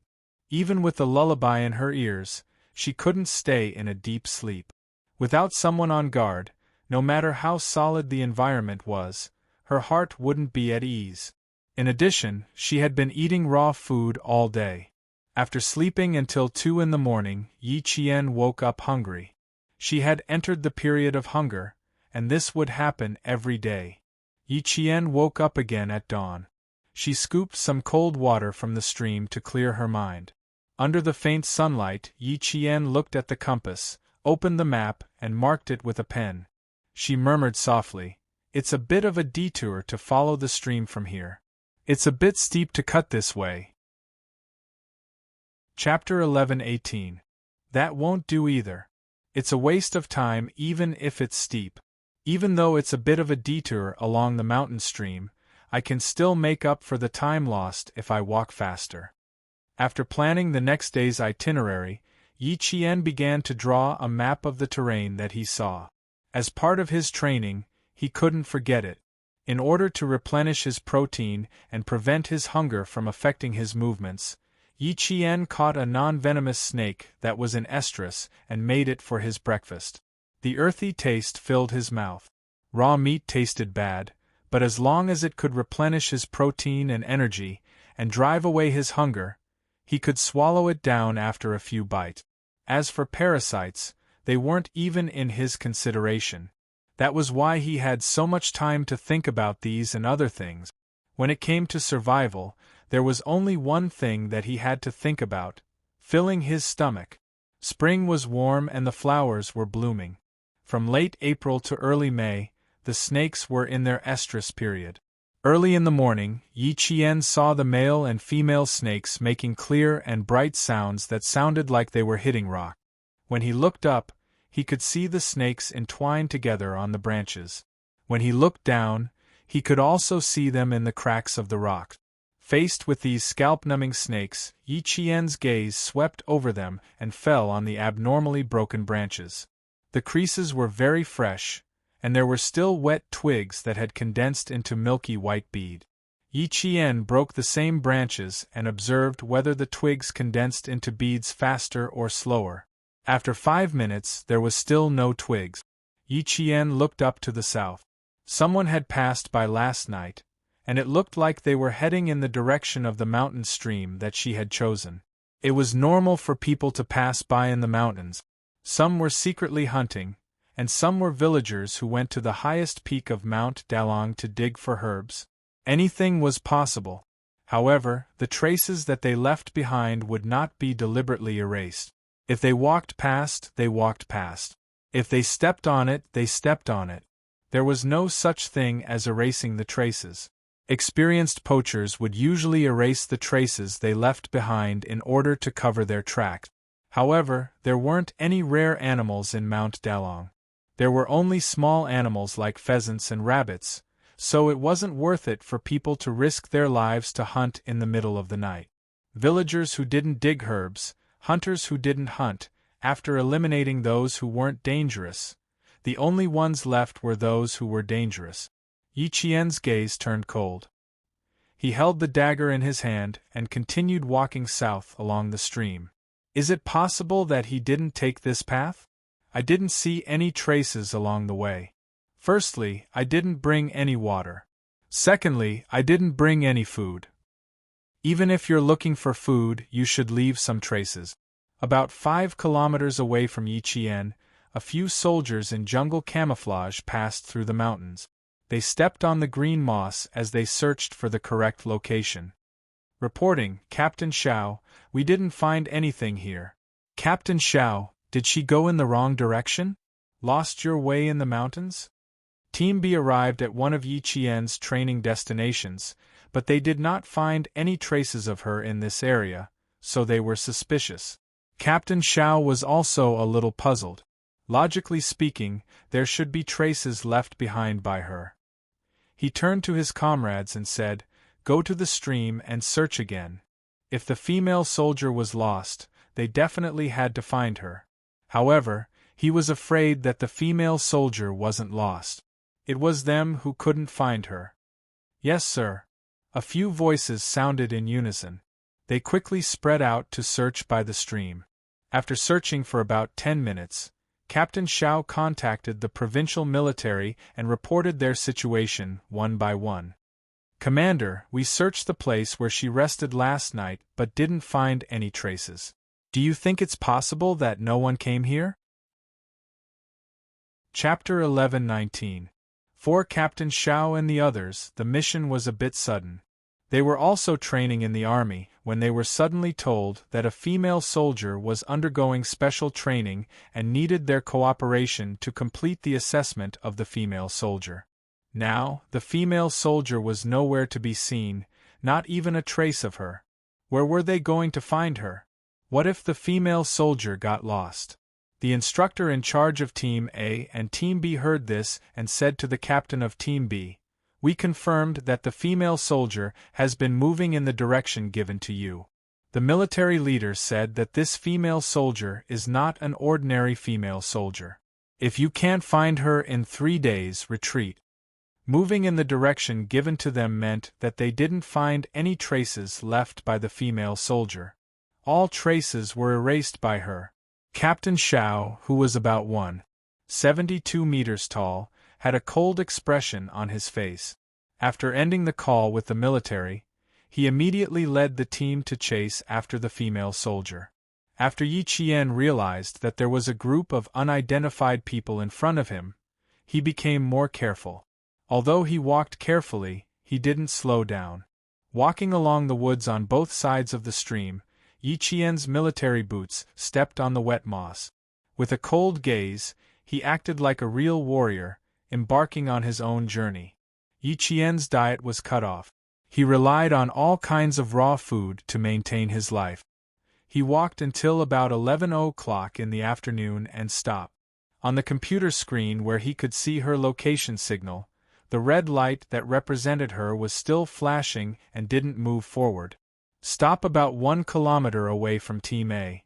The person who spoke was an unfamiliar young face. His facial features were handsome, and the lines were sharp and angular, as if they were carved by a master. There was a chill that kept people away from him. This was a man who had a completely different temperament from Xia Jinyuan.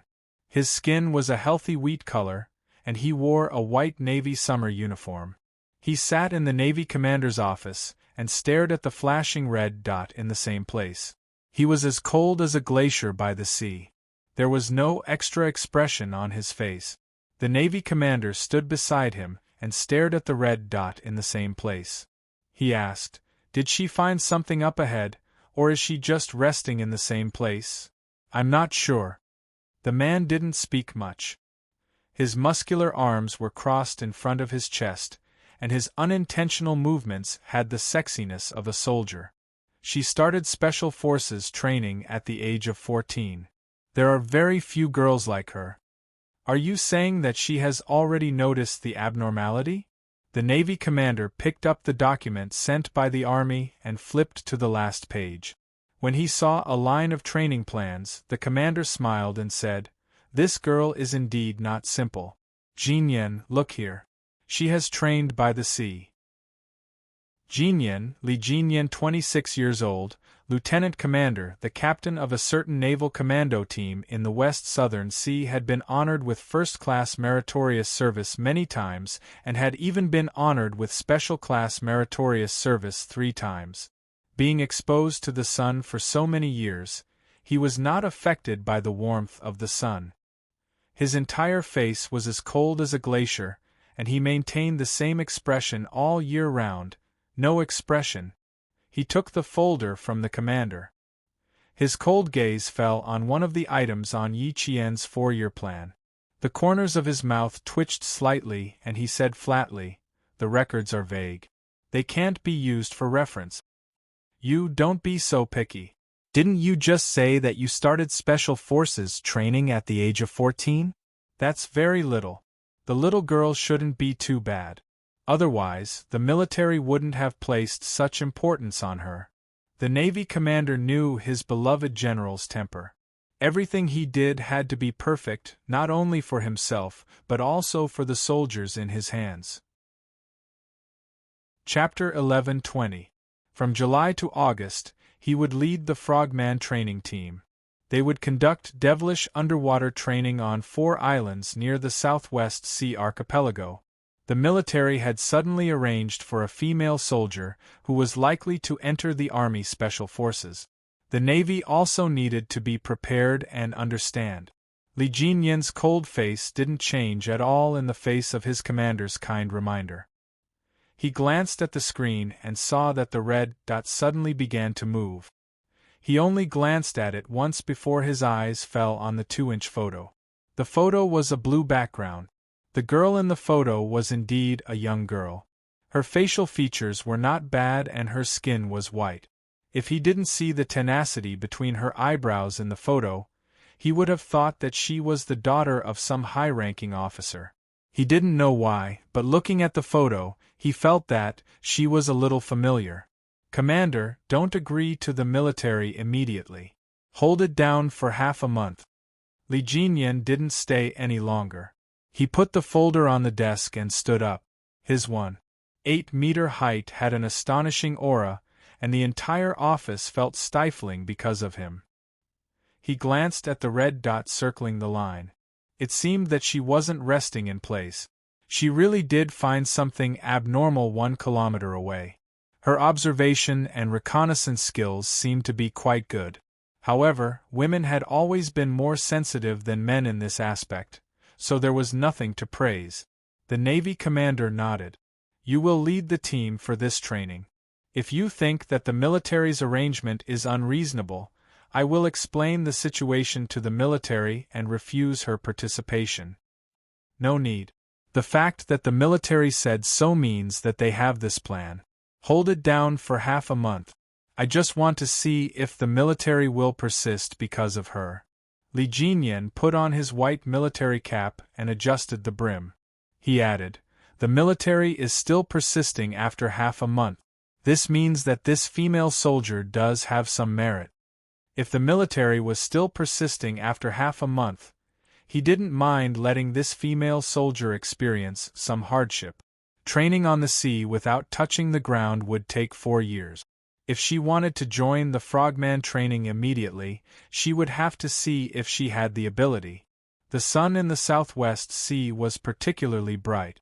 The entire beach shimmered with silver light.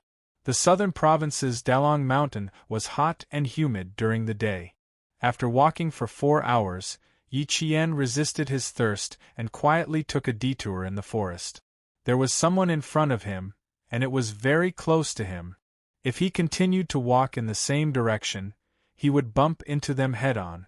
As a special forces soldier who acted alone, he was most afraid of bumping into someone head-on. If he wanted to know who the other party was, what they were up to, and whether it was safe or not, he had to go around and observe. Sensing danger, Yi Qian arched his back like a cat as he passed through the forest that was so quiet that he could hear a pin drop. He quickly took a detour to seize a good vantage point so that he could see who was in front of him. She was 1 kilometer away from the ambush point, but when she made a detour, she appeared within the range of the scout's binoculars. However, she only appeared for a second, giving the scout no time to react. By the time he reacted, Yi Qian had already disappeared from his line of sight. He only saw the leaves rustling gently, but did not see anyone. Because the scout did not carry out a second round of reconnaissance, Yi Qian, who had unintentionally entered the scout's range, did not feel anything strange.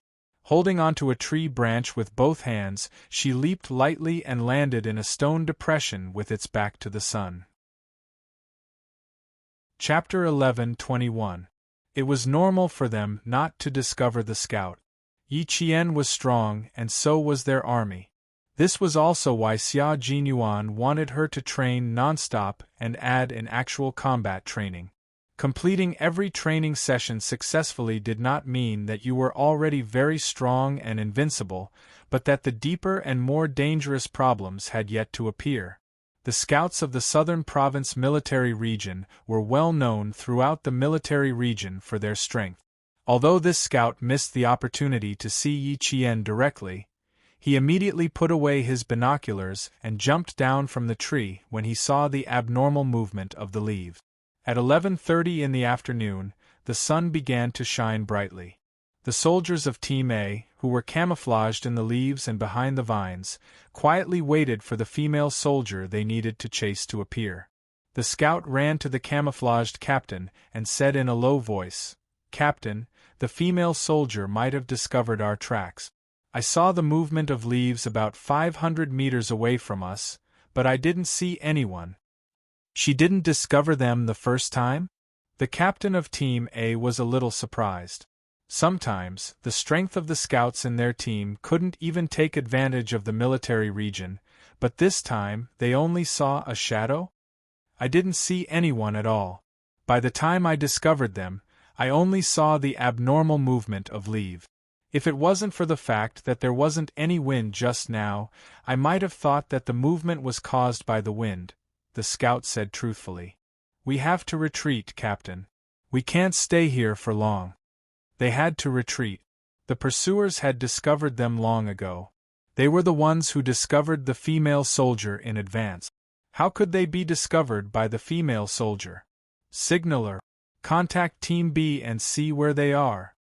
After they gathered, the captain of Team A immediately asked the soldiers to contact Team B first. There were pursuers behind them, and there was an encirclement in front of them. With 14 men surrounding one female soldier, It was impossible for them to retreat within 3 days. Team B's situation was not much better than Team A's. After all, Yi Qian had been training for 4 years.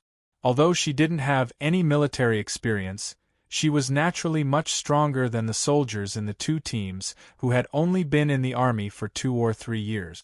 The soldiers sent by the provincial military were not bad, but Yi Qian was not bad either. It took Team B a long time to find 2 traces of her erasure. She shouldn't be too far away from you.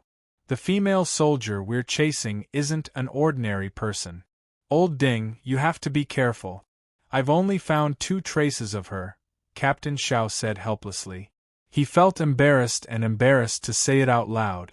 The instructor said that the female soldier we're chasing is a special forces soldier. Her training is 10 times harsher than ours. Old Ding, in terms of training, we're way behind the others. The soldiers that were sent out were not field troop. Other than daily drills and regular field training, they did not undergo any cruel training like Yi Qian. Although they had a lot of people, it was not easy to capture Yi Qian alive. The captains of the 2 teams were aware of this problem. They ended the call a little sullenly. Realizing that the female soldier they were chasing was not ordinary, the 2 teams moved even more carefully. An hour after Yi Qian discovered their tracks, she saw them pass by in front of her disguised as leaves. She instantly understood that not only did she not have any food to eat, she also had to be careful not to be caught by the soldiers who ambushed her. Knowing that the people who appeared in the forest were soldiers, Yi Qian felt a lot more at ease. There was no need to waste time looking for them. They only needed to stay away from them and not be discovered by them. Chapter 11:22. Yi Qian knew that she had to be more cautious if she wanted to avoid them. She didn't have time to erase her tracks, so she had to make sure she didn't leave any behind. She endured her hunger and didn't eat for the entire afternoon. Only then did she manage to distance herself from the soldiers. On the 2nd day of the escape from death training, Yi Qian entered a period of continuous hunger. Grass roots were the only food she could eat along the way. After walking for 5 hours on the grass roots to replenish her energy, Yi Qian dug out 2 birds' nests and ate a total of 6 small, pigeon egg-sized bird eggs. For the entire day, she ate half a slice of raw snake meat in the morning, water from a stream at noon, grass roots in the afternoon, and 6 bird eggs in the evening. She wasn't as relaxed as she had been the day before. With the soldiers chasing after her, she had to be alert at all times to avoid being discovered. The 3 of you flank this side. The 2 of you bring up the rear. You cut the path in front. Stone and I will attack. Keep your heads down.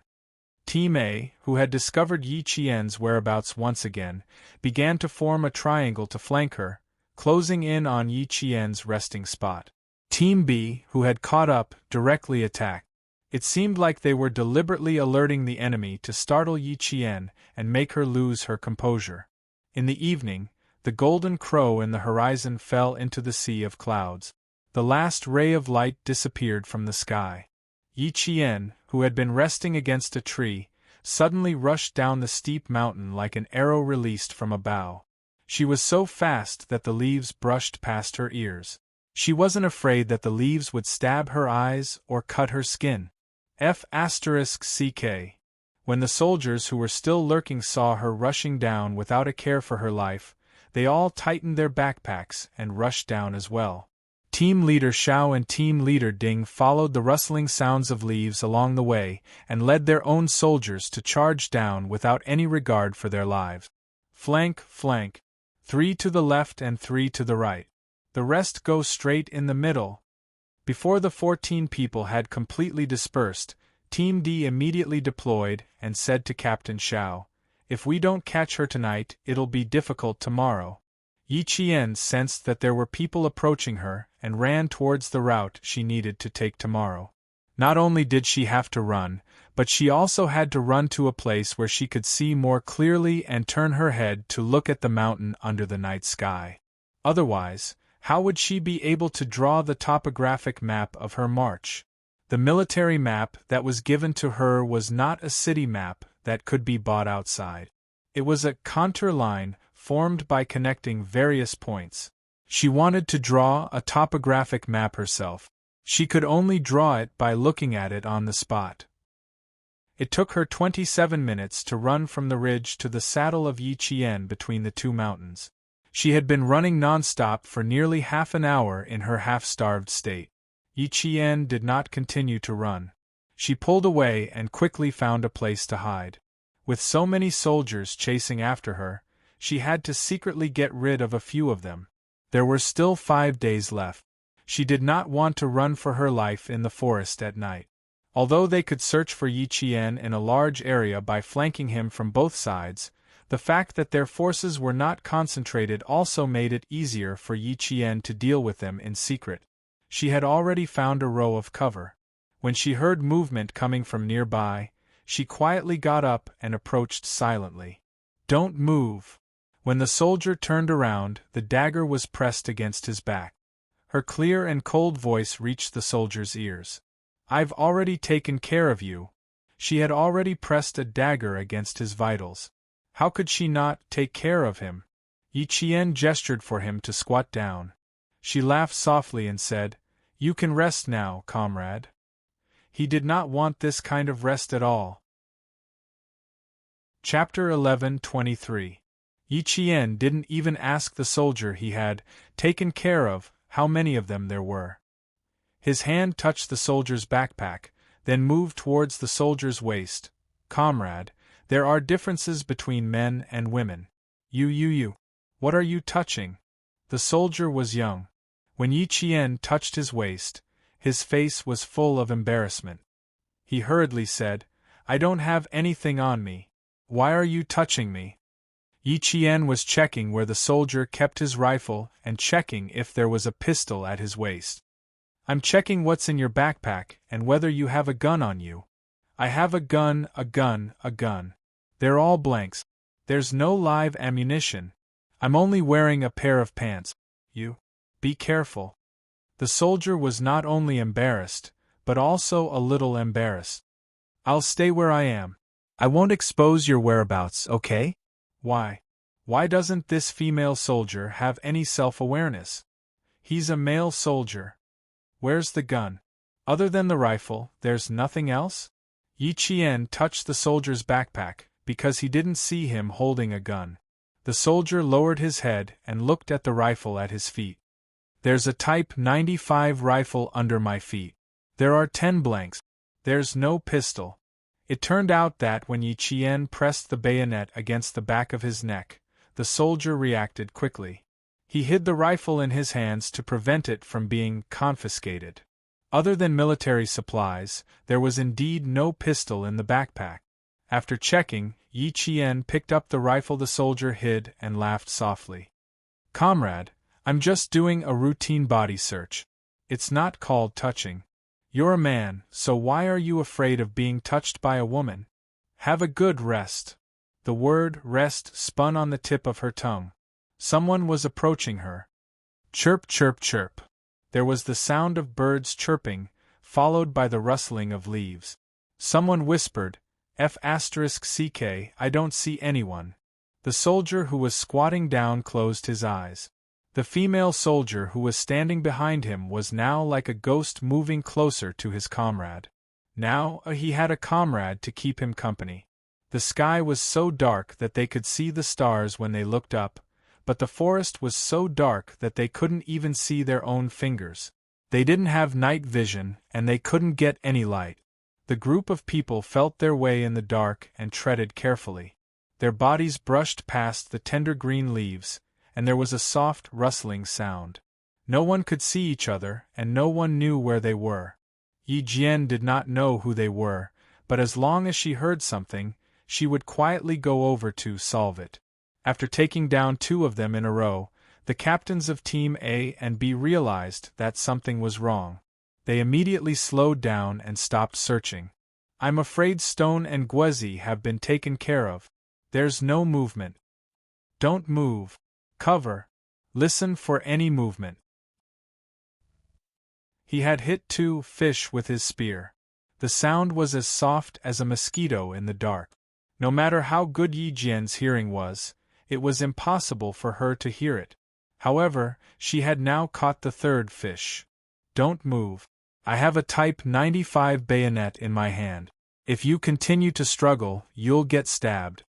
Yi Qian clamped the soldier's shoulder with one hand like a clamp. She used the blood groove of the bayonet to press against the soldier's neck. If I really wanted to kill you, would you still have the chance to move? Lie down. The soldier really didn't move. The blood groove of the Type 95 bayonet was famous for its power. When the bayonet pierced into the body, the muscles would convulse due to the pain, causing the dagger to be unable to be pulled out instantly. Chapter 11:24. A Type 95 bayonet with a blood groove would draw out the blood and lubricate the friction between the blade and the muscles. It could quickly carry out a second attack. If the bayonet really did stab the male soldier, he would be offended. 14 soldiers took care of 3. Yi Qian didn't continue searching. Hearing that there was no movement around her, the corners of her mouth curled up slightly. Yi Qian, who only took one Type 95 rifle, quietly retreated in the direction she needed to go. She didn't know that there were soldiers chasing after her during the survival training. Uncle Chen also didn't remind her. It seemed that the military had something to do with it. The conversation with the Major General during the Spring Festival was still vivid in her mind. He said, "In the future, if there is a plan that you didn't plan for, it will definitely be related to the military. Don't make a fuss about it. Just focus on completing your training." Thus, a group of soldiers that suddenly appeared in front of her and soldiers chasing after her were part of the plan that the military added to her. Her plan was 7 days of survival training. Instead of staying behind to take care of the soldiers chasing after her, focus on completing your training. You can't be distracted. The wind in the mountains blew gently, causing the leaves to gently rustle. Yi Qian, who had always been clear about what she needed to do, didn't have the slightest bit of nostalgia for the thrill of battle. She left the valley where the soldiers were hiding. The flashing red light continued to move in the direction she needed to go. It didn't take long for her to move away from the 12 stationary red dots. Li Jinyan unbuttoned the top 2 buttons of his white navy uniform, revealing his wild collarbone. His expression was focused and cold as he stared at the flashing red dots. He didn't continue to fight. Within 5 minutes, he had taken care of 3 and left. This was getting interesting. There were 2 things that soldiers should avoid during training: being provoked and being distracted. Once these 2 things were violated, it meant that the soldier's emotions were volatile and easy to control. His judgment needed to be strengthened. If he were to objectively evaluate her, there would be 3 words: unqualified. It was interesting to say that she was a female soldier. Firstly, she was clear about what her training was. Secondly, she had taken care of the 3 soldiers as a warning. Thirdly, she knew the identity of the soldiers chasing after her. She didn't have to worry about the identity of the people chasing after her. She was calm, smart, and capable. Did the military really want to groom her? There were many calm, smart, and capable people in the army. It was only because she was a female soldier that the military paid more attention to her. Still observing? Did you see anything? The office door was pushed open and the Navy commander walked in. I've mentioned it to the Army and told them about the nature of our training this time. The Army is very insistent. Before the commander walked over, Li Jinyan immediately buttoned up the 2 buttons he had undone. He stood up and turned around. At present, you do have some ability. You took care of 3 soldiers in 5 minutes. You have a clear goal and are relatively calm. According to what you said, it's not bad? The commander laughed. It was rare for him, a general, to praise a soldier. I can only say that she is a calm person. The commander smiled and shook his head. What should I say about you? You're too harsh and you'll scare away potential soldiers. You have to give them a chance to adapt. You can't keep denying their abilities. Personally, I think that this female soldier Yi Qian is really outstanding. Her memory has reached an unfathomable level in the army. It's not an exaggeration to say that she has a photographic memory. It's already at an unimaginable level. Chapter 11:25. She can clearly repeat what happened a few months ago, what she said, and what others said. Such a powerful memory is indeed shocking. I was also shocked. As for Yi Jian, even though he had not met him yet, the Navy commander already admired him based on the information and his conversation with the Major General of the Army. She really has potential, I can see it. This female soldier, for the time being, I feel that she is outstanding. At 8 o'clock in the evening, the sky over the southwest sea had just begun to fade. Li Jinyan took out a list of names from his desk and handed it to the Navy commander. Take a look at this list. I won't deny soldiers with potential. After the basic training, there will be a ranking. Those who are not qualified will be eliminated. Those who are qualified will enter the second step of training. When he spoke, his facial muscles did not move. When he spoke in a cold tone, it seemed that even the temperature in the room dropped a lot. The pure white Type 97 Navy uniform was supported by his perfect and sexy figure to the edges and corners without a wrinkle. Not only did it show the majesty of the Navy, it also showed an indescribable sense of abstinence. The Navy commander opened the roster. The details of every soldier were clearly written down. Their strengths, weaknesses, potential, and so on were all clearly written down. He had always been at ease with Li Jinyan's work. Basic training in June, Devil training in July to August. As for the Army's work, we will do our best to cooperate. Whether it is good or not, we will send them to you for inspection. After inspection, you will know. Yes. Li Jinyan did not say more. He was a soldier who was not good with words. If the Army insisted, he would of course accept. As for the arrangements and training after acceptance, it was not up to the Army to intervene. The long sound of the warship's horn came from the sea. The Navy wearing dark blue training uniforms gathered and ended the day's routine training. The sentinel holding a steel gun on the dock changed shifts with the next sentinel. In the bloody setting sun, the two sentinels' figures were straight. The sentinel who took the steel gun saluted his comrade and began his shift. White uniforms, black reefs, half of the sky was dark blue, and the other half was blood red. There were warships docked in the distance, and a few rows of Navy soldiers walked towards the barracks in neat steps, outlining the daily life of the naval barrack. Seagulls flew across the surface of the sea, bringing with them a cheerful chirp. On an unknown island, several frogmen carrying heavy oxygen tanks emerged from the depths of the sea. They made an okay gesture to their comrades, and like a shark, they swam to the shore with a strength that could split the sea. How many haven't come up yet? Speed, speed, speed. With Demon King Li's appearance, they would all dive for another 20 minutes. A pulmonary edema appeared. Today I'll have to dive 40 meters. Tomorrow I'll have to dive 60 meters. I'll have to see how far Demon King Li can dive. You talk too much. Take off your equipment, damn it. I've been carrying dozens of kilograms for a whole day. My spine is about to break. The soldiers in the Navy's Storm Commandos were both frogmen and divers. They trained for an average of 8 hours a day, and about 4 to 5 hours would be spent training underwater. Li Jinyan was the captain of the Storm Commandos. Because of the harsh training and his cold personality, the soldiers who had just passed the selection secretly called him Demon King Li. However, the official members of the Storm Commandos were absolutely respectful to their captain, and their words were full of admiration. Chapter 11:26. The 4 official members of the Storm Commandos smirked coldly as they listened to the dozens of soldiers who had just passed the preliminary selection grumbling as they came out of the water. They waited quietly for the dozens of soldiers who still wanted to see their captain take off their diving gear.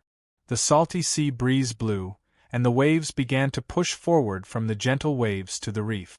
After the soldiers took off their heavy diving suits, the 4 official members popped out from the corners of the reefs and stood in front of the 40 soldiers. They shouted, "Line up!" A new round of night training began. Yi Qian looked up at the starry sky and rubbed her starving stomach. She let out a long sigh. No matter how miserable she was in her previous life, 3 meals a day was considered normal. This time, she was starving. She carefully took out the 4 little bird eggs from her backpack. She squeezed the crispy eggshell with both hands, and the egg white flowed into her mouth. Dinner, just a few eggs. It seemed like she had to save some for tomorrow. She could not throw away the snake meat anymore. She had to wrap it with tree leaves to replenish her protein. The 2 teams sent by the provincial military were still searching. She had already climbed up a pine tree to think about tomorrow's food problem. The owl let out a strange cry, flew up from the tree, and landed lightly on another tree. The pheasants in the mountains cooed, and then slowly quieted down. The second day of training ended with the arrival of the 3rd morning. A thin mist rose in the forest. After a simple disguise, Yi Qian did not rush forward recklessly like she did the first day. She had to be careful of the soldiers behind her, but it was also possible that they would catch up to her after she slept for a night. Every day, she had to go to a designated location to send her location. If the soldiers chasing her knew the location she had to go to every day, it was entirely possible for them to hide there and wait for her to bump into them.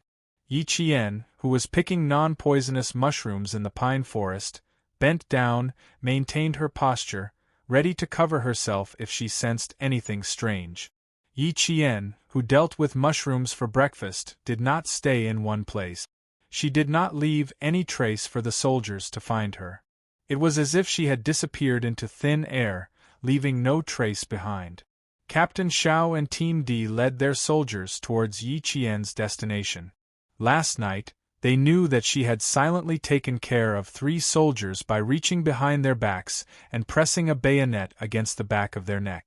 Just hearing about it made them feel lucky that they had met this female soldier last night and not someone else. The 3 soldiers who had been taken care of the soldiers were waiting in place. They led the other soldiers and rushed through the night. The group of 11 people completely overtook Yi Qian. They did not wait at Yi Qian's first destination during the day. They waited at the location. The sun rose from the horizon to the west. The 11 soldiers who had rested were standing guard in a large circle. Tonight was their last chance. If they couldn't capture the female soldier alive, they would have to go back with their tails between their legs. At this moment, Captain Xiao and Captain D both felt that they had taken on a tricky task. Scouts, watch carefully. Report to us immediately if the leaves move. Be careful of the gun in her hand. Thinking of the rifle she had taken, Captain Xiao, who had spoken, rubbed his forehead. He had given the weapon to the other party. He should not have alerted her last night. Captain Xiao was not the only one with a headache. Team D was also having a headache. The female soldier had extremely strong anti-reconnaissance abilities. One of the scouts in his team had been killed last night. He even suspected that she had intentionally killed the scout in his team. Chapter 11:27. Team D felt a chill run down his spine at the thought of being able to kill his own scout in the dark. Old Ding, I have a hunch that we'll have to go back empty-handed. Captain Xiao felt this way. He couldn't say it to the soldiers, so he could only say it to his brother, who was also a captain. Team D's sigh came from the quiet leaves. There's a sense of suffocation in it. Today we're chasing a female soldier. Tomorrow we'll be chasing a criminal. We'll see our strength in a single chase. We still have to train hard. Although we know that the person we're chasing is a special forces soldier, and that his strength is indeed above ours, it's very uncomfortable to think about it. From here, the difference between local troops, field troops, and special operations forces could be seen. Field troops, especially the A Group Army, were responsible for the main combat missions and cross-regional combat missions. As long as there was a war, they could immediately send troops to fight. Local troops were responsible for auxiliary operations, company defense, city security, and other tasks. Generally, they would not cross the region to fight. One was responsible for combat, and the other was responsible for auxiliary operations. In terms of equipment, personnel, training level, and command level, the former was obviously stronger than the latter. The Special Forces were a force that could form an army by themselves. Special Forces with excellent individual combat skills could sometimes secretly kill a company or even a battalion. Team D and Captain Xiao belonged to the second-line forces, which was the local forces. The Major General sent a local force that even the field troops couldn't beat to capture a Special Forces soldier. In fact, he didn't have any hope in his heart. He just wanted the Navy to see how she would deal with the sudden appearance of the plan. Team D and Captain Xiao didn't know what the Major General's purpose was. They only knew that they were facing a difficult problem and a mission that made them feel very suffocated. After Team D finished speaking, he fell silent. His face was a little dignified. They were all soldiers and wore the same military uniform, but the difference in strength made them feel ashamed. "Let's not talk about it. We've done our best." Captain Xiao wiped his face and looked away. He said softly, "Fortunately, the scouts in our military region are not bad. They didn't embarrass our military region." There was a little comfort in his heart. Every year, a group of scouts in the southern province's military region would be selected to join the field troops, and the auto soldiers in Fujian town were responsible for the security of Zongnanhai. These two strengths were famous in the military regions of the province. They had the strength, but it was a pity that they didn't need the auto soldiers for this mission. They still did not know that Yi Qian had joined the Southern Province Automobile Company to study for 2 years. If they knew, they would feel even worse. A female soldier was stronger than them in every aspect. How could they not feel uncomfortable? Tired birds began to return to their nests. After a day of exposure to the sun, the little insects in the forest began to move in the evening. The high-pitched and low-pitched chirps of the insects ushered in a slender figure moving forward in the thick leaves. The female soldiers that gave the local troops a headache had appeared. This time, Li Jinyan saw the red dots representing the female soldiers quickly and accurately approaching the stationary green dots representing the local soldiers on the screen. His cold expression finally loosened a little. She seemed to know where the soldiers were hiding. Once she made a move, she would destroy a green dot. Intuition? It couldn't just be intuition. Observation skills. The female soldier had amazing observation skills and was quite skilled. Seeing the green dots disappear one by one, Demon Kingly, whose expression never changed, narrowed his eyes slightly. The female soldier laughed and replied to old Xiao, "It's not good to shoot blanks in the middle of the night. If you shoot blanks at close range, you'll be able to leave a small dent in your body." Closer, closer, the soldiers are getting closer and closer right now. That's why I have to thank you. Captain Zhao's entire sentence was cut off. He felt a strong gust of wind blow against his face. The female soldier, who had been able to see a black shadow, suddenly turned around. Only then did he realize that another black shadow was approaching. Old Ding, it was definitely him. Yi Qian's quick reaction really gave Team D a fright. The unprepared female soldier suddenly turned around and pounced at him like a ferocious beast. Her swift and fierce posture was mixed with hostility. She was fast and ferocious, and he had a hard time dodging her. This was the first time Yi Qian had fought against a local soldier. With his previous experience, he relaxed a little this time. He buckled the rifle in Team D's hand. The first step was to remove the magazine. The second step was to twist the entire rifle so that Team D had no choice but to let go. The third step was to fight without restraint. Chapter 11:29. To Yi Qian, jungle combat was no different from normal combat. To put it simply, it was like fighting flat ground. Her lower body was extremely stable. Her military boots stepped on the uneven mountainous ground as if her feet were rooted to the ground. She did not allow her body to sway in the slightest. When she lifted her foot and swept it across, the wind from her foot swept away the leaves directly. It was clear how strong her foot was. When they first met, Team 4 was immediately suppressed by Yi Qian's aura. His entire body was swept by Yi Qian until he couldn't stand still. His hands grasped the branches and leaves as he struggled, his palms burning with pain.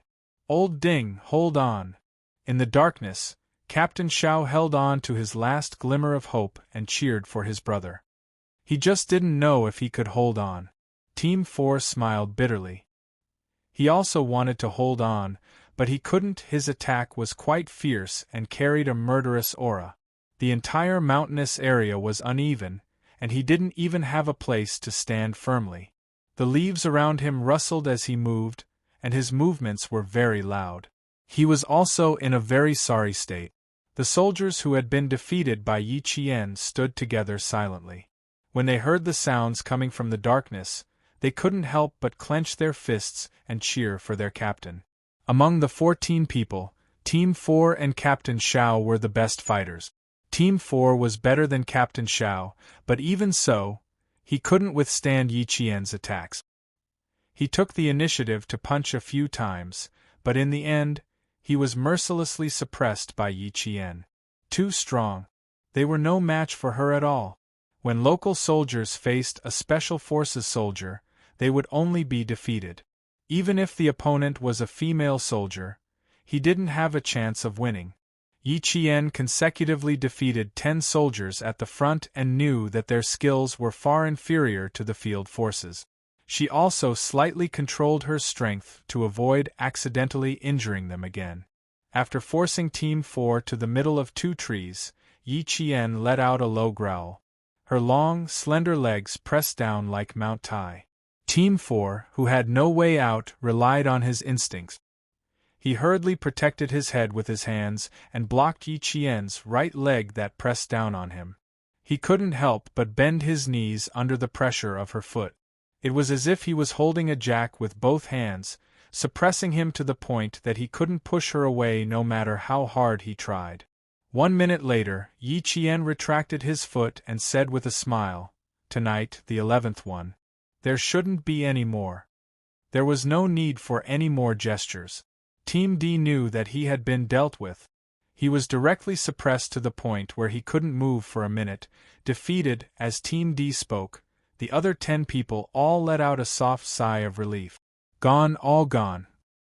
At 8:30 p.m. on the third day, the 14 local soldiers sent by the provincial military were completely annihilated. None of them survived. 11 tonight, plus the 3 from last night, all 14 soldiers have been dealt with. Even if they lost, they couldn't lose their composure. Team D said generously, with the honesty of a soldier. Very impressive. We accept our defeat wholeheartedly. We received orders to capture a female soldier alive within 3 days. There are only a few hours left before the end of the 3 days. Our mission has ended in failure.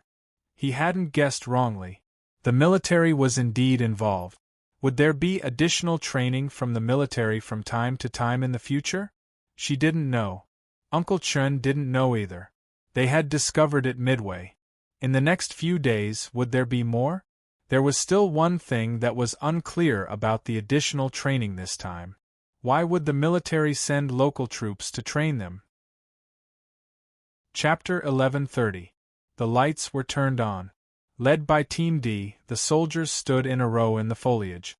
Yi Qian shook hands with them one by one and smiled. "Thank you for your hard work. Please forgive me." Her face was covered in a thick layer of paint. Even with the light shining on her face, her facial features could not be seen. Only her bright eyes could be seen. They were as bright as the stars in the sky, and there was a hint of coldness in them. But everyone only had one thought in mind, so small. How could the female soldier who defeated them be so small? So small. She's not even as big as me, the youngest soldier in the team muttered softly. Yi Qian pretended not to hear and said politely to Team D and Team Xiao, I'm not sure why you guys are in this training. Please forgive me if I offended you in any way.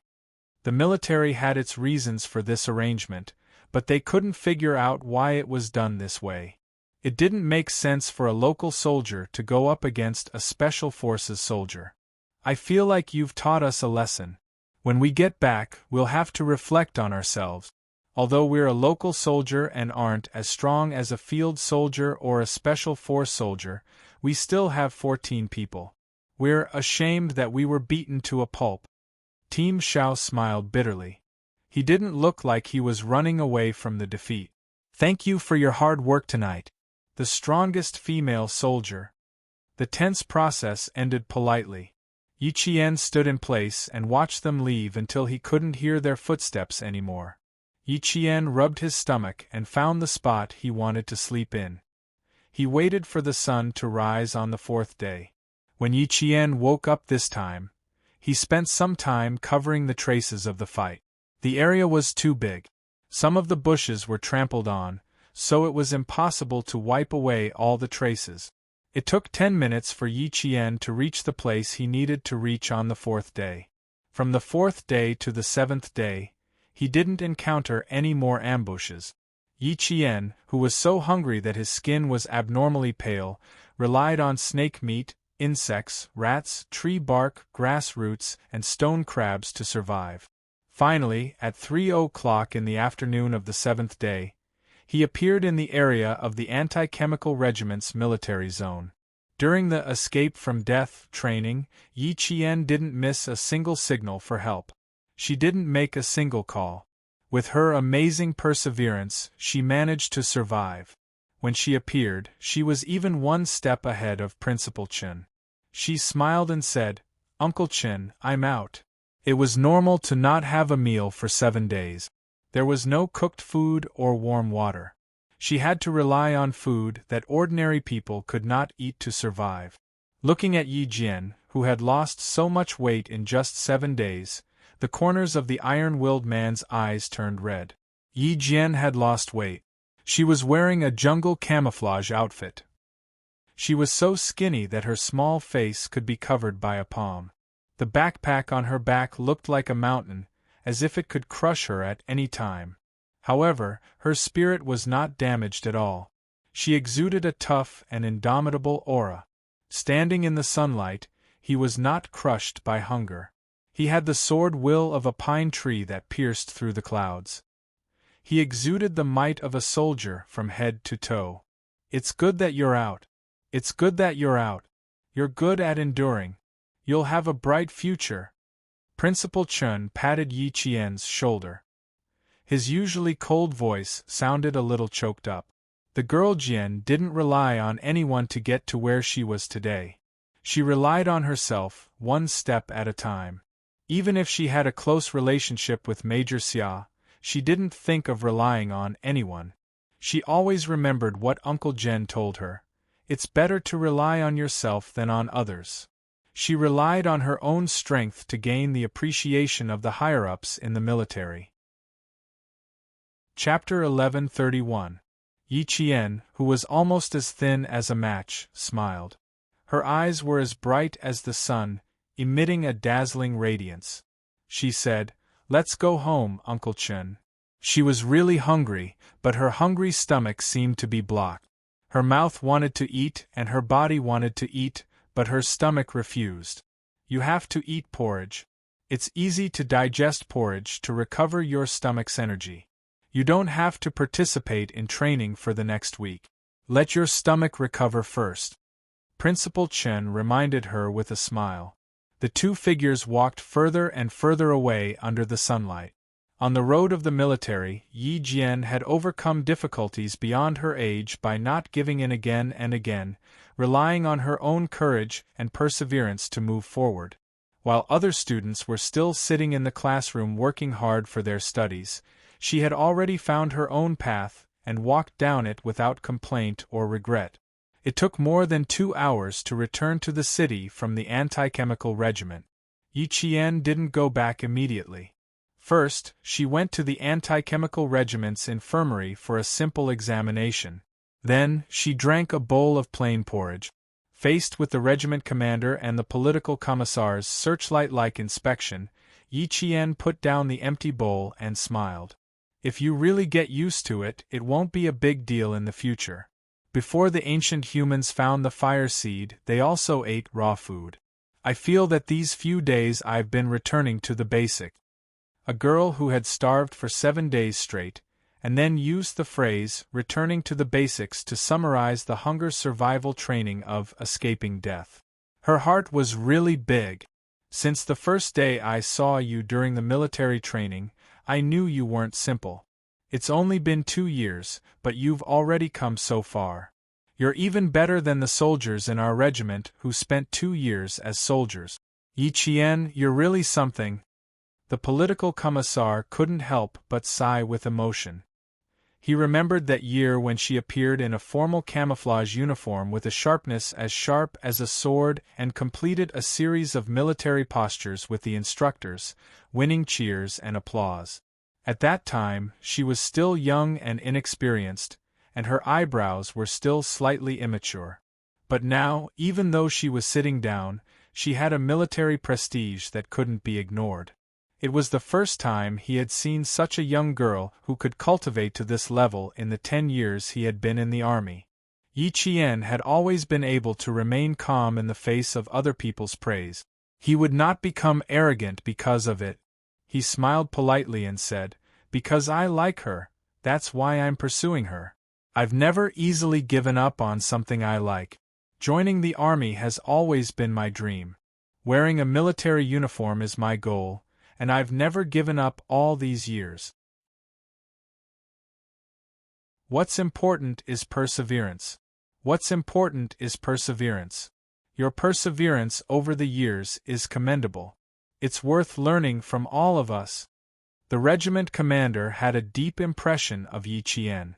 Yesterday, his old partner had come to his office mysteriously and told him that there was a girl who had once made him want to stay in the anti-chemical regiment.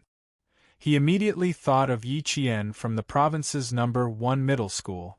He reported the names he had guessed correctly. His old partner asked him in surprise, "How did you know? Did the higher-ups inform you in advance?"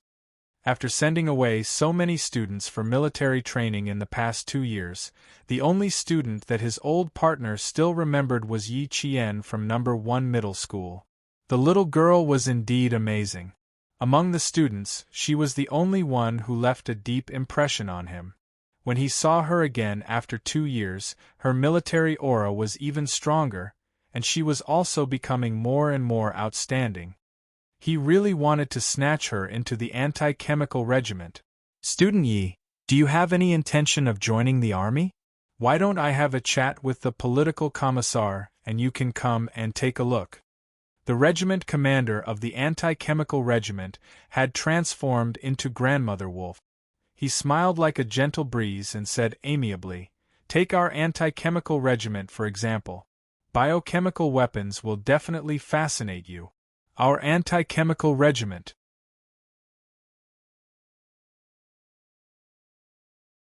Chapter 1132. He said that he wanted to have a chat with Yi Qian for reference, but in the end, the entire conversation revolved around the anti-chemical regiment. There are various squads below, such as the decontamination squad, the fire squad, the smoke squad, the observation squad, and the reconnaissance squad. You can go to whichever squad you want. Also, we are completely different from the local troop. Once the war starts, the anti-chemical regiment will be responsible for the anti-chemical regiment of the participating troop. We have to deal with harmful chemicals, monitor them, and take precautions. Although we don't have to fight the enemy head-on, we have always been fighting the enemy secretly. Student Yi, you can still fight the enemy if you join the anti-chemical regiment. What do you think? Our anti-chemical regiment is pretty good, right? The regiment commander was never good at chatting and heart-to-heart talk, but every word he said was the truth. The political commissar nodded along the whole time, explaining the specific tasks of each squad from time to time. He looked like he couldn't wait to drag Yi Qian through a physical examination, then quickly pass the background check and be assigned to the anti-chemical regiment as soon as possible. After resting for 2 hours in the anti-chemical regiment, Yi Qian chatted with the regiment commander and the political commissar for 2 hours. After she left, the regiment commander said bitterly to the political commissar, "Even a bowl of porridge couldn't keep her. The little girl is much more slippery than before. She didn't reject you directly. That's already giving you face." The political commissar drank some water and sighed with a smile. "Look at her training. She walked out without eating for 7 days. Tell me, what other troops need this kind of training? My old partner, only the special forces would train without eating for 7 days. Her ambition wasn't in this, so she couldn't be kept even if she wanted to." The regiment commander looked at the political commissar, and the political commissar looked at the regiment commander. Then, they sighed in tacit understanding, waved their hands, and went on to do what they were supposed to do. With the goal of becoming a special forces soldier, the anti-chemical regiment really couldn't keep her. Yi Qian, who was remembered everywhere she went, was sweating when she left. She wasn't good at chatting, and it was difficult for her to handle the enthusiasm of the 2 leaders in the regiment. Fortunately, they let her go in the end and talked about other things. Principal Chen, who was sitting in the front passenger seat, laughed loudly. "It's a good sign. It means that your ability has been recognized by the leaders and they think that you are worth training. The army is a big family, and the leaders all welcome capable and hard-working soldiers to join some special positions."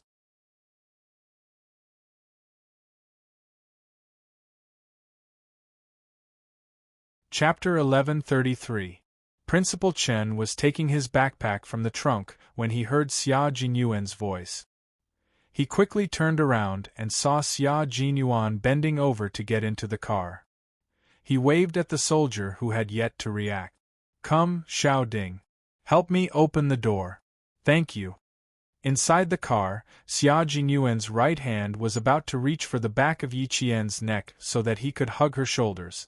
However, with just one movement, Yi Qian, who was sleeping soundly in her seat, suddenly opened her eyes.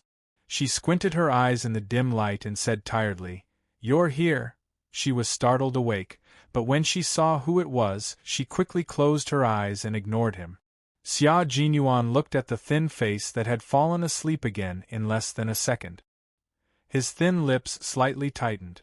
The 7 days of escape from death training had made her lose a lot of weight, and it could be seen from her face. The dark circles under her eyes were very deep, and the corners of her eyes were greenish-black. Her lips, which were originally as delicate as peach blossoms, were now covered with a layer of pale skin. They were so dry that there were small cracks on them. From head to toe she was completely exhausted. As he carried her out of the car, his elegant brows furrowed tightly. Thin. She wasn't just thin. She had lost a lot of weight, and in his arms she looked a little bony. "Principal Chen, I'll carry her up first." Xia Jinyuan carried Yi Qian, who was so light that she didn't seem to weigh much. Deep in his dark eyes, there was an unresolvable heartache. He had never accompanied her during her training. Every time, he could only calculate the date of her return and rush over just to see if she was all right. In the face of high-intensity training, it wasn't that he didn't think that he could relax a little.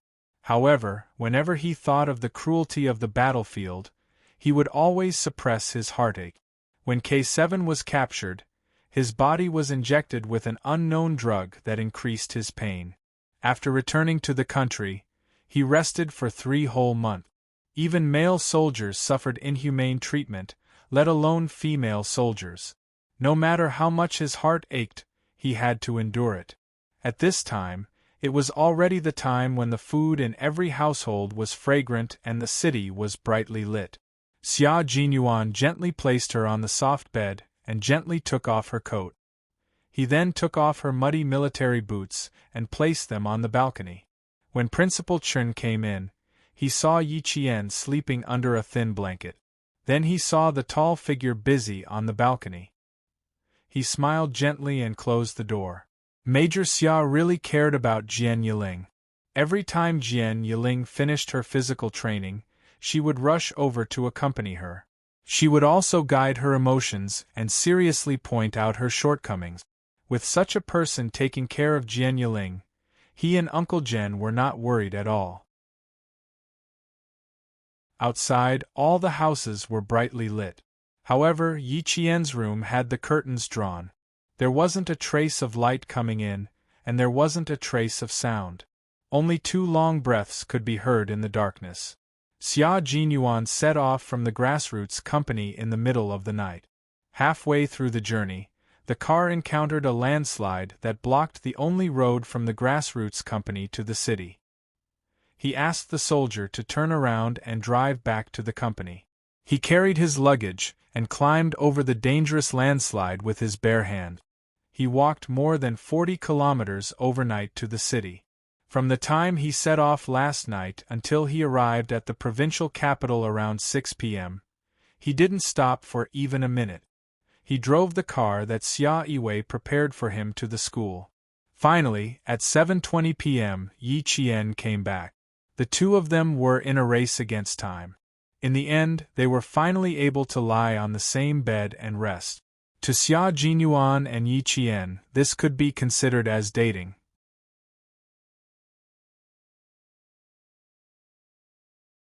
Chapter 1134. There wasn't much time for the two of them to squander, and there wasn't much time for them to enjoy each other's company.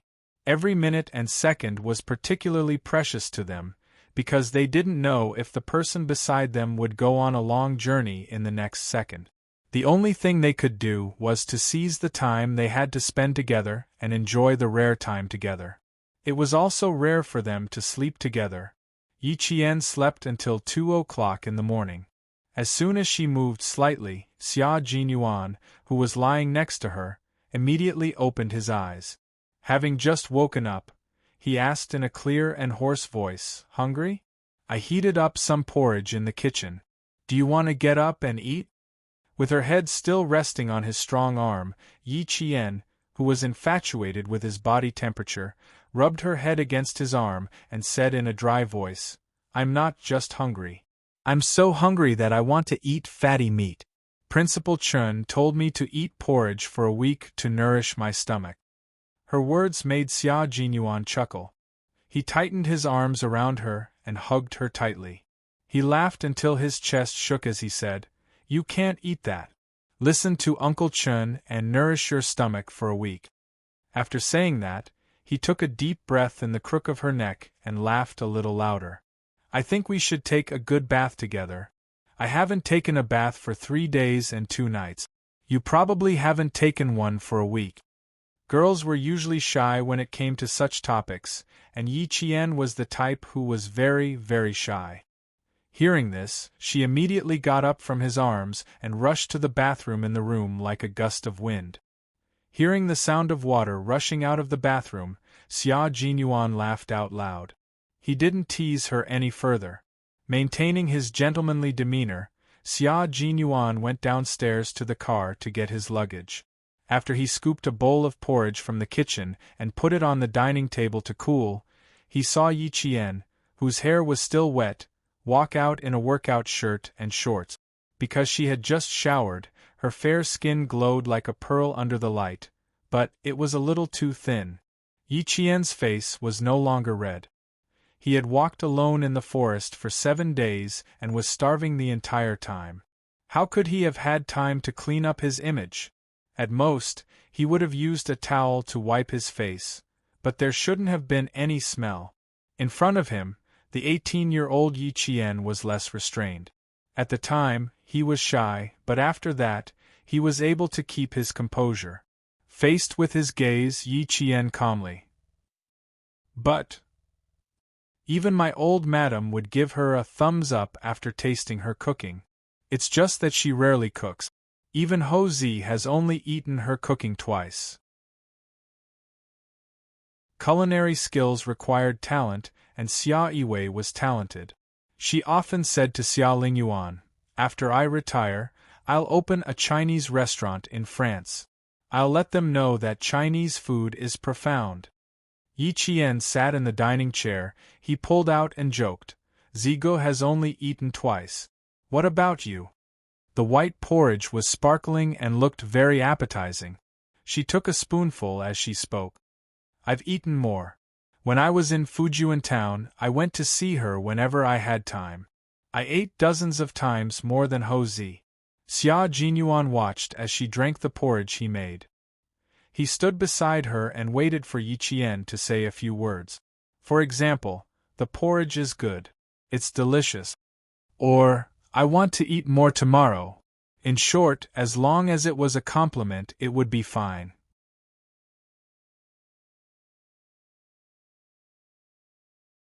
Chapter 1135.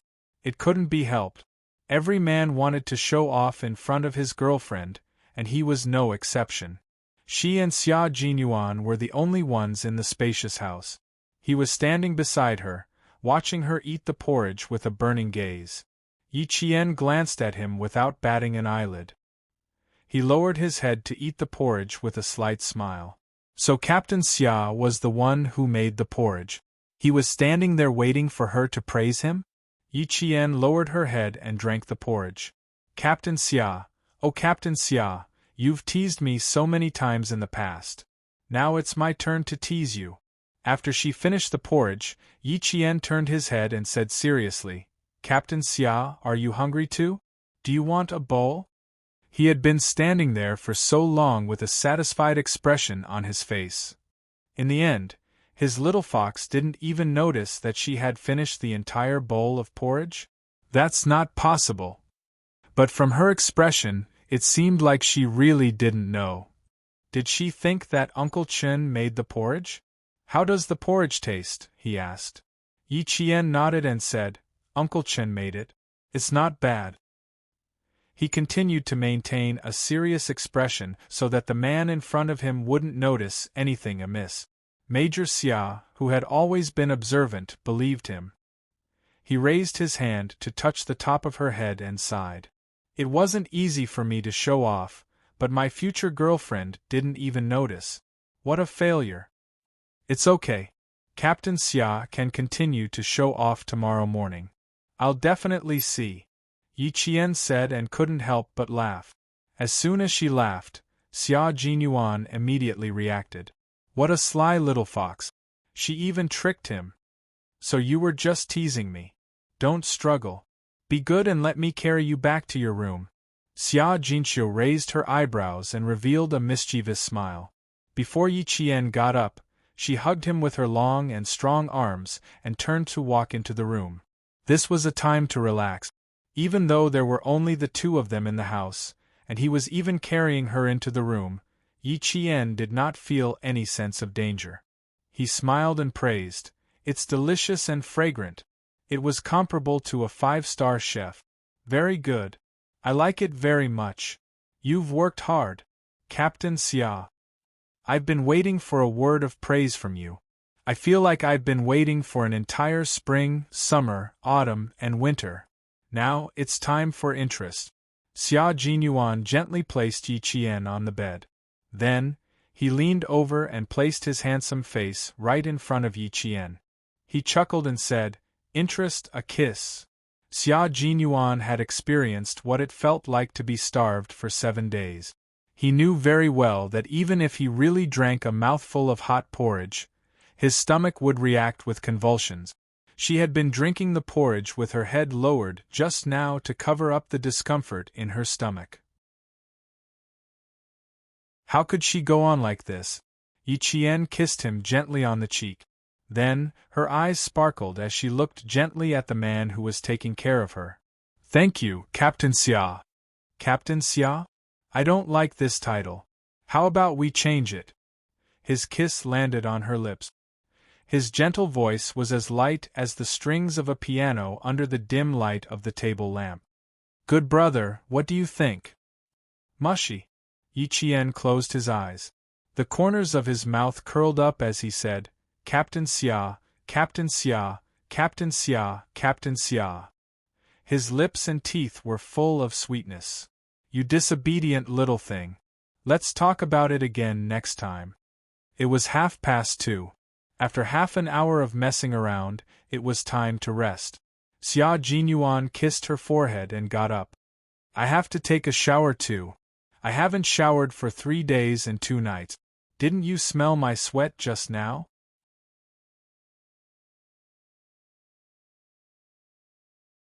Chapter 1136.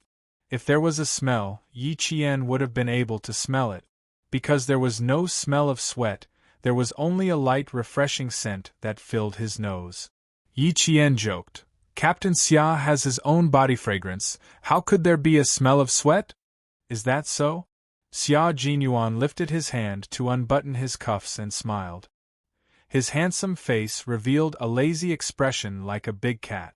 He smiled at Yi Qian and said, That's not bad, at least it won't send my girlfriend away.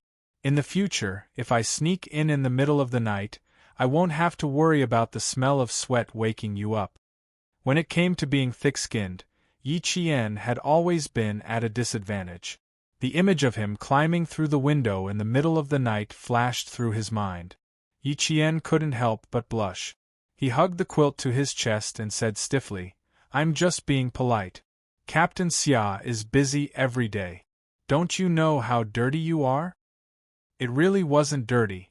After taking off the jacket, there was a white shirt underneath. There wasn't a trace of sweat on it. It was so white that she could almost smell the scent of soap after washing it. He raised his head slightly, revealing his sexy throat. His slender fingers began to unbutton the top button of his shirt. Following the movement of his fingers, Yi Qian, who had no interest in men, was mesmerized. He didn't know that the man's action of unbuttoning his shirt with his head raised was so beautiful. Because of his relaxed expression, there was a lazy and indifferent attitude in his bones. Combined with his elegant temperament, it became extremely sexy. At 24 years old, he was more charming and attractive than at 20 years old. Mature, sexy, cold, calm. Facing the iron-blooded tenderness of a soldier, Yi Qian felt as if he could hear his heart thumping loudly. The girl he had a crush on was staring at him with a slightly dazed gaze. Xia Jinyuan, who had sharp senses, raised the corner of his mouth a little. He had always been very confident in his body. Little Fox, who had been training with a group of male soldiers, had seen a lot of shirtless male soldiers. It was undeniable that her heart was a little jealous. She didn't look at him that much. Stop, stop, stop. You can go to the bathroom now. When Major Xia had unbuttoned the third button and was about to reveal a large portion of his chest, Yi Qian, who was determined not to be seduced by men, immediately stopped him. He pointed in the direction of the bathroom and said seriously, You can take it off inside. Put the dirty clothes in the laundry basket. If he didn't stop, she would be admiring him until he took off pants. Xia Jinyuan, who had the thought of showing off his figure in front of his girlfriend when necessary, couldn't go into the bathroom to take off his clothes. If he did, he wouldn't be Xia Jinyuan. His fingers stopped at the edge of the fourth button. As he slowly undid it, he said with an elegant smile, Even if I take it off here, I can still put it in the basket. When I take off my pants later, I don't have to worry about my feet slipping and needing you to help me up. He was the only one who could come up with such an excuse. After he finished speaking, he looked up at the bed. Under the faint warm light, he could clearly see the shyness on Yi Qian's face. There wasn't a trace of impurity on her face. It was as clear as a mountain spring. He couldn't help but want to tease her, and dote on her. Yi Qian met his gaze and saw the uncontrollable laughter in his eyes. In the end, the room was filled with his laughter. Yi Qian was so embarrassed that he jumped up from the bed. He was addicted to taking it off, and he was taking so long. Fine, since he wanted to take it off for her to see, she would take it off for him.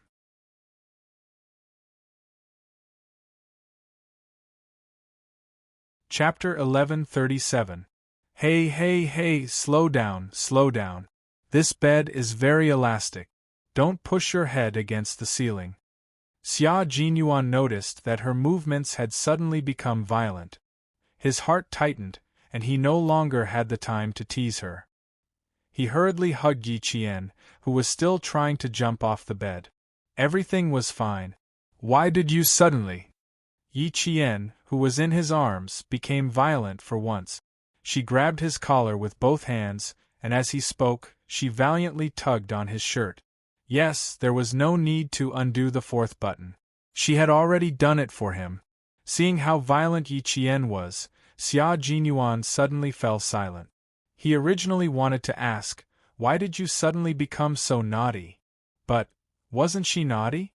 His entire shirt, starting from the middle button, was completely torn apart by her. The pearl-colored buttons fell to the floor and made a few crisp sounds. Xia Jinyuan, who was a little stunned, looked towards the floor and saw one of the buttons roll under the bed. Why did you suddenly become so naughty? Xia Jinyuan slowly finished what he wanted to say. He looked at Yi Qian with his deep eyes and said, You tore his shirt with your bare hands. That's a little fierce. Fortunately, she was wearing a shirt. If she was wearing a t-shirt, he would probably be able to see her violent side. The scene of Yi Qian tearing his t-shirt with her bare hands flashed across his mind. The 24-year-old major felt his nose itch a little. The scene was very exciting. Yi Qian's violent actions not only tore his shirt apart, but she also grabbed his collar and took it off his shoulders. She snorted and said, You don't have to take it off slowly for me to see. I'll take it off for you. Wasn't it just taking off his shirt? What was the big deal? She took it off for him. I've never taken off a man's shirt before. My technique is a little rusty, so I'm not very familiar with it. Yi Qian added. He wanted to strengthen his aura, but unexpectedly, Major Xia burst out laughing. Yi Qian, who had lowered his head, could clearly see the man's sexy chest rising and falling after he tore off his shirt. Every part of him exuded the wild charm of a man. It seemed that he was a little too aggressive, she thought silently. It seems that next time I have to prepare a few more shirts for you to tear. Why was the girl he liked so interesting? Raising an eyebrow, Jun Yen smiled wickedly. It just so happens that I've never taken off a woman's clothes before. My technique is also a little rusty, and my movements might be even more unfamiliar than yours. Little fox, don't blame me for being too slow when the time comes. When the same words came out of his mouth, Yi Qian, who was holding back his embarrassment, blushed so much that even his ears turned red. Very aggressive, but also very energetic. Why didn't I realize that you had such a unique side to you in the past?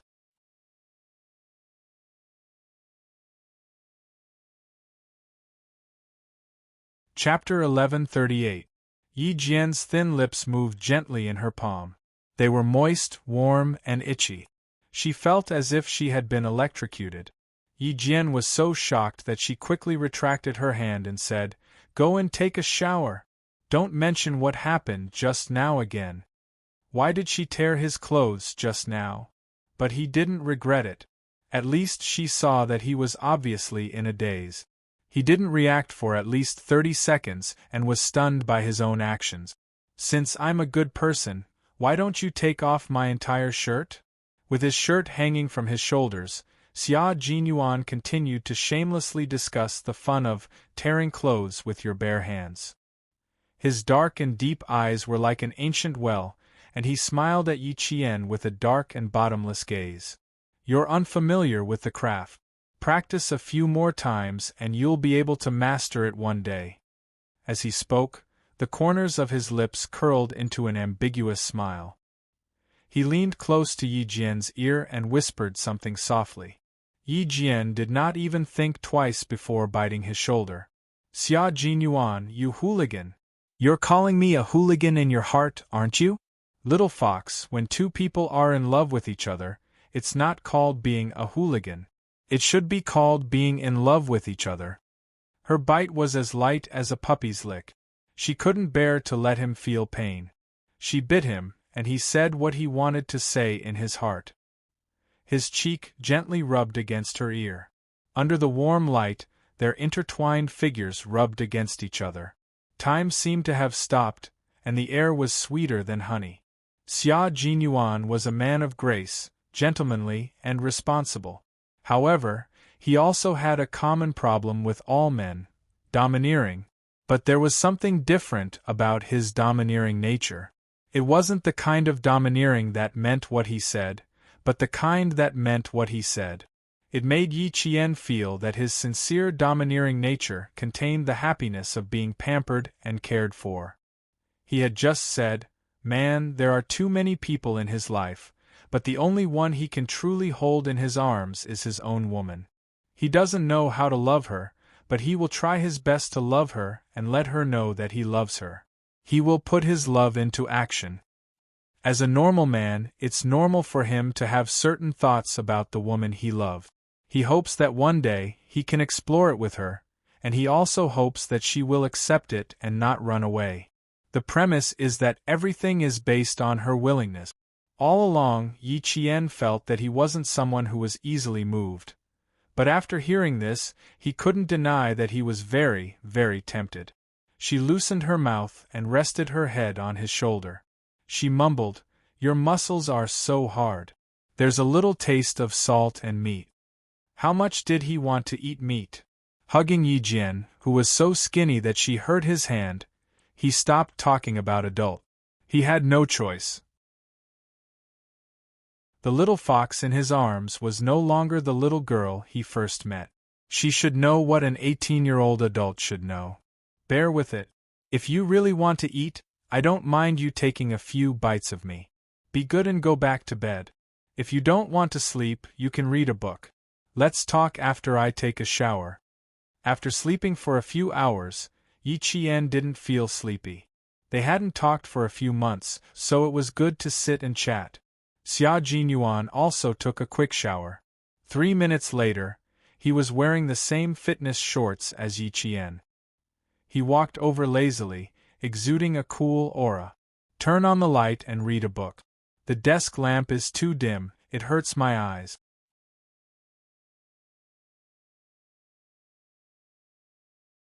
Chapter 1139. I'm just looking through it. I don't plan on looking at it for long.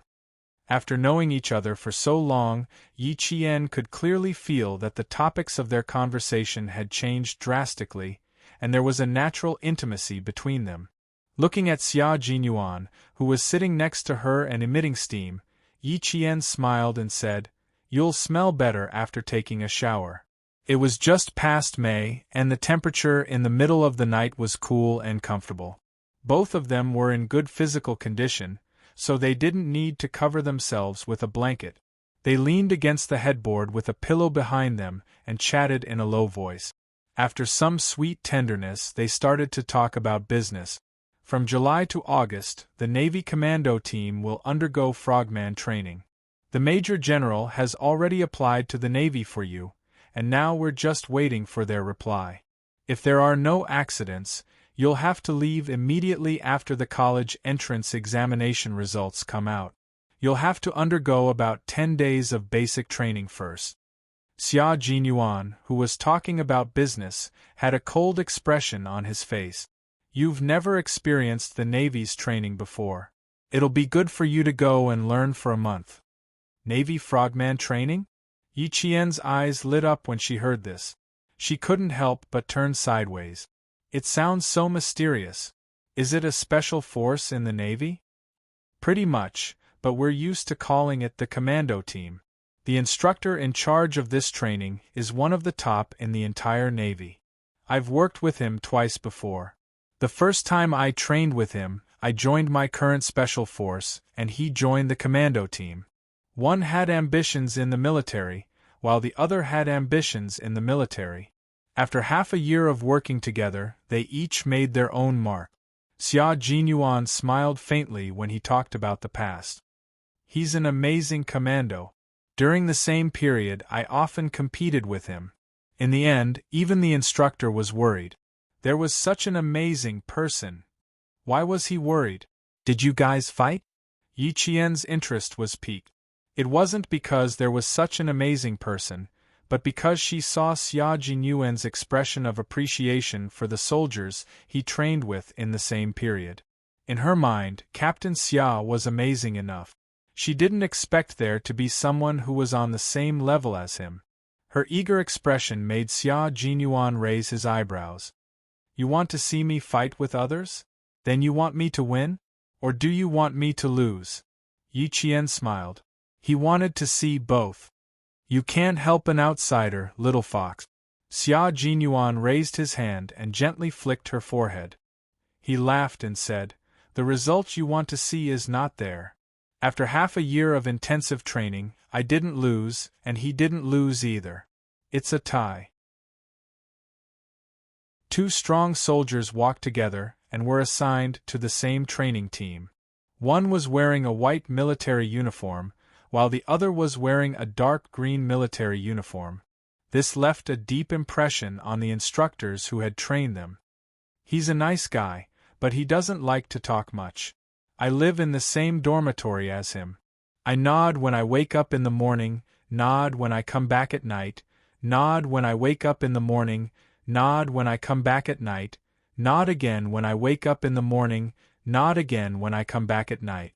One day, the instructor saw us like this and said, Both of you have cervical spondylosis? I see you guys pulling your necks every day. At that time, the whole team laughed. Now that I think about it, I want to laugh too. Xia Jinyuan was not stingy with his praise for the strong soldiers in the same period. This was because Li Jinyan was indeed a soldier worthy of respect. Although the two of them were from different branches of the military, they had more or less heard about him. During the fire incident in the bay, he was the one who led his commando team into the sea, risking the danger of being burned to death to save countless people. Such a strong person who was not afraid of sacrificing himself could only be admired.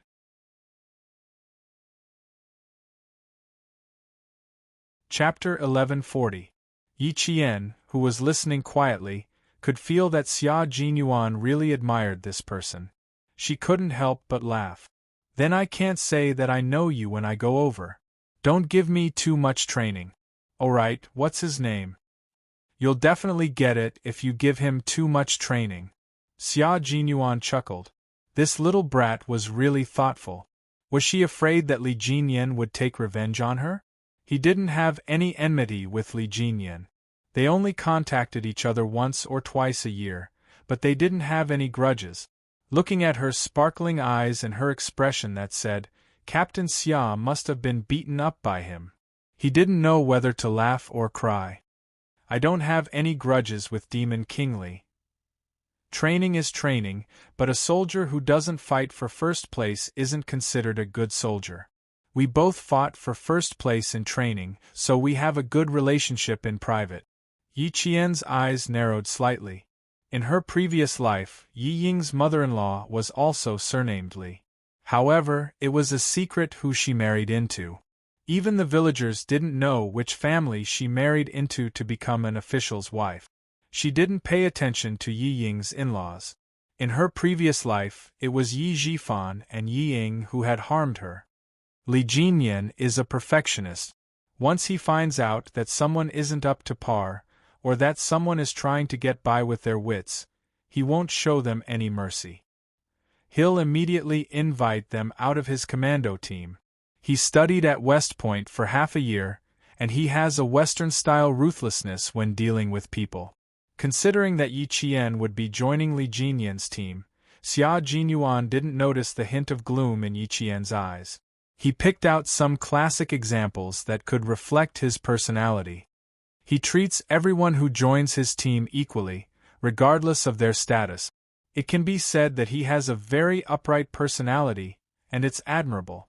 As he spoke, he raised his hands and rested them behind his head. His slender legs were lazily crossed with an innate elegance. His thighs would even lightly touch Yi Qian's feet from time to time. When Yi Qian glared at him, he immediately smiled and stopped. Last year, a soldier with some background joined his team. He said that he was the son of a military staff officer. That kid has some skills. He represented the country in boxing and won a silver medal. With a bit of ability and a decent background, it's hard to avoid being arrogant. On the first day, he went to the dormitory that he wasn't satisfied with. He said that he wasn't used to sharing a room with 4 people and requested for a separate room. At that time, Li Jinyan didn't say a word. He turned around and called the Navy headquarters. 2 hours later, the staff officer's son left the training camp. Everyone is equal. The same training, the same learning, no special privileges, no special treatment, no difference in status.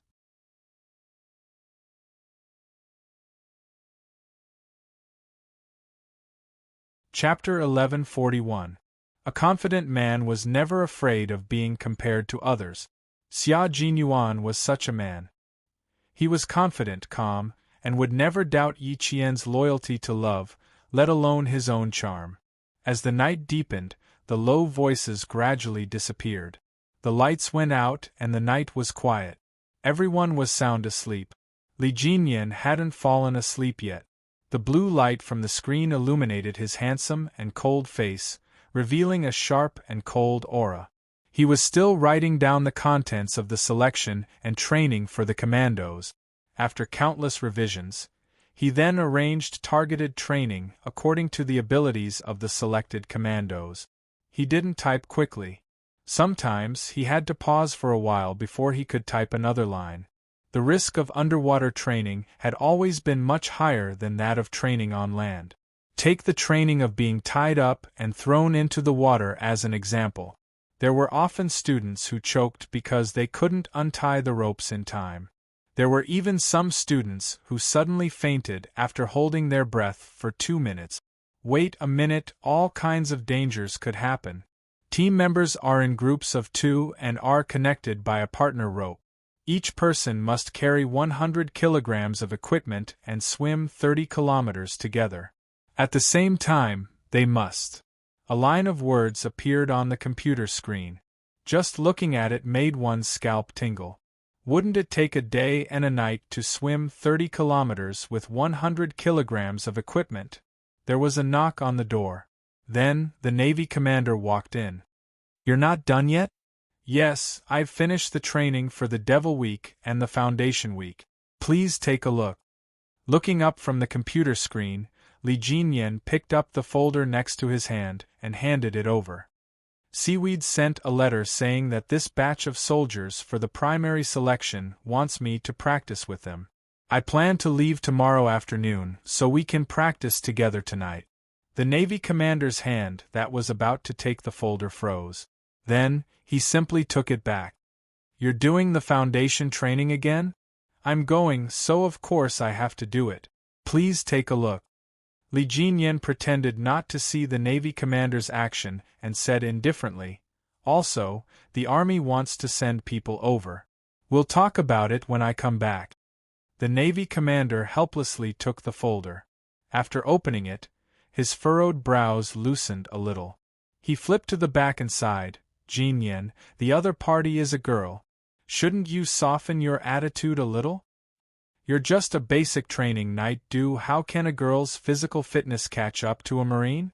Moreover, she's from the Army, so I'm afraid her swimming skills are only average. Listen to my advice and adjust the content slightly." "Adjust it slightly?" Li Jinyan smiled coldly and said indifferently, "Commander, I never give special treatment to anyone. Since she's here for training, she has to follow my instructions. Also, when the Army sees my training, it's still a question whether they'll send people over. The training content won't change. It's up to her whether she can persevere or not. I don't have any problems with it." This stubborn temper. Why was he so stubborn? The Navy commander glared at him. "You'll suffer sooner or later with that temper of yours. Jinyan, sometimes you need to be a little softer. Don't always act according to your own ideas." If it wasn't for his beloved general, he wouldn't even bother to say a word. His heart was tired. "Commander, you're thinking too much. I'm only targeting the training. The training can't be soft, and the enemy's artillery won't be soft either. I don't feel guilty about what I'm doing. There was no way he could continue writing tonight. Li Jinyan simply turned off the computer and stood up to speak to the Navy commander, who was concerned about him. It's getting late. You can go back and rest.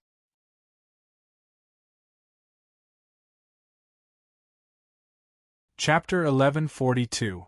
Seeing this, the Navy commander let out a long sigh. It's been hard on you, Jinyan. I know that it's normal for you to not give in.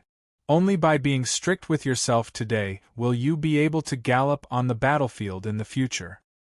The Storm Amphibious Frogman Commando Team has been established for less than a year. You've led your team members to many meritorious deeds. The generals of the 3 major warships are very satisfied with the results of your training. What you've done is worthy of the responsibility on your shoulders. Go and rest. I've noticed that you don't turn off the lights until 3 or 4 in the morning for the past few nights. You have to hurry up with your training, but you also have to take care of your own body. Li Jinyan, who had taken down his white navy cap from the coat rack, paused for a moment. He put on his military cap and looked at the commander with his cold and deep eyes. This is my responsibility. I can't let it go. What I've done is my duty. It's about training. You don't have to persuade me anymore. There's no way to take half a step back. Moreover, you know best that our country's frogman training started late and lagged behind developed countries by a lot. Now we can only catch up with the frogmen in developed countries by working hard. The Storm Amphibious Frogman Commando Team was a brand new and the youngest force in the country's armed forces system. It had been established for less than a year. Before this, the country didn't have a specially established naval commando team. For example, the Guangzhou Military Region had its own Frogman Special Forces that belonged to the Guangzhou Military Region. A brigade in the Southern Province Military Region also had one that belonged to the Southern Province Military Region. However, only Li Jinyan's Storm Amphibious Frogman Commando Team truly belonged to the country's navy. This team had been established for less than a year and was the youngest force in the country's armed forces system. All the members were hand-picked from the country's navy and army. Their physical fitness, skills, thinking, style, willpower, and quality were all first class. With such a young naval commando team, if Li Jinyan, as the captain, didn't strictly control it and increase the difficulty of training, how could he bear the responsibility? How could he answer to the country and the people? Facts have proven that choosing him as the first captain of this young armed force commando team, the Marine leaders absolutely did not make a wrong choice. Although it has been established for less than a year, their combat strength is beyond the imagination of ordinary people. Coupled with the fact that their training places are all some deserted islands and corners, they have also become a strong mysterious force. It could be said that in terms of strength, the Navy's Storm Commandos were on the same level as the mysterious Shuiyu Special Forces. Both teams were the sharp blade of our country, and they were also the special forces that were hidden in the dark and not known by others. However, there were differences between the two units. First of all, the Snowfield Brigade was established at the end of the 80s, and it had been 10 years since then. On the other hand, the Storm Amphibious Frogman Assault Team was only established at the end of June last year. It hadn't even been a year since then. As the first captain of this unit, Li Jinyan shouldered a lot more pressure than Xia Jinyuan. Originally, he was a person who did not like to smile. Since he became the captain of the commando team, his sharp and cold handsome face became colder and colder, and his eyes became sharper. Standing in front of the Navy commander, he was full of momentum and killing intent. Also, I'm intentionally increasing the difficulty of the training. You should know what I'm trying to prevent. This is not a place where some high-ranking officials want their sons to gain military merits and get promoted. Military merits and military ranks are given to capable comrades. Commander, I won't let the brothers who have gone through life and death with me suffer.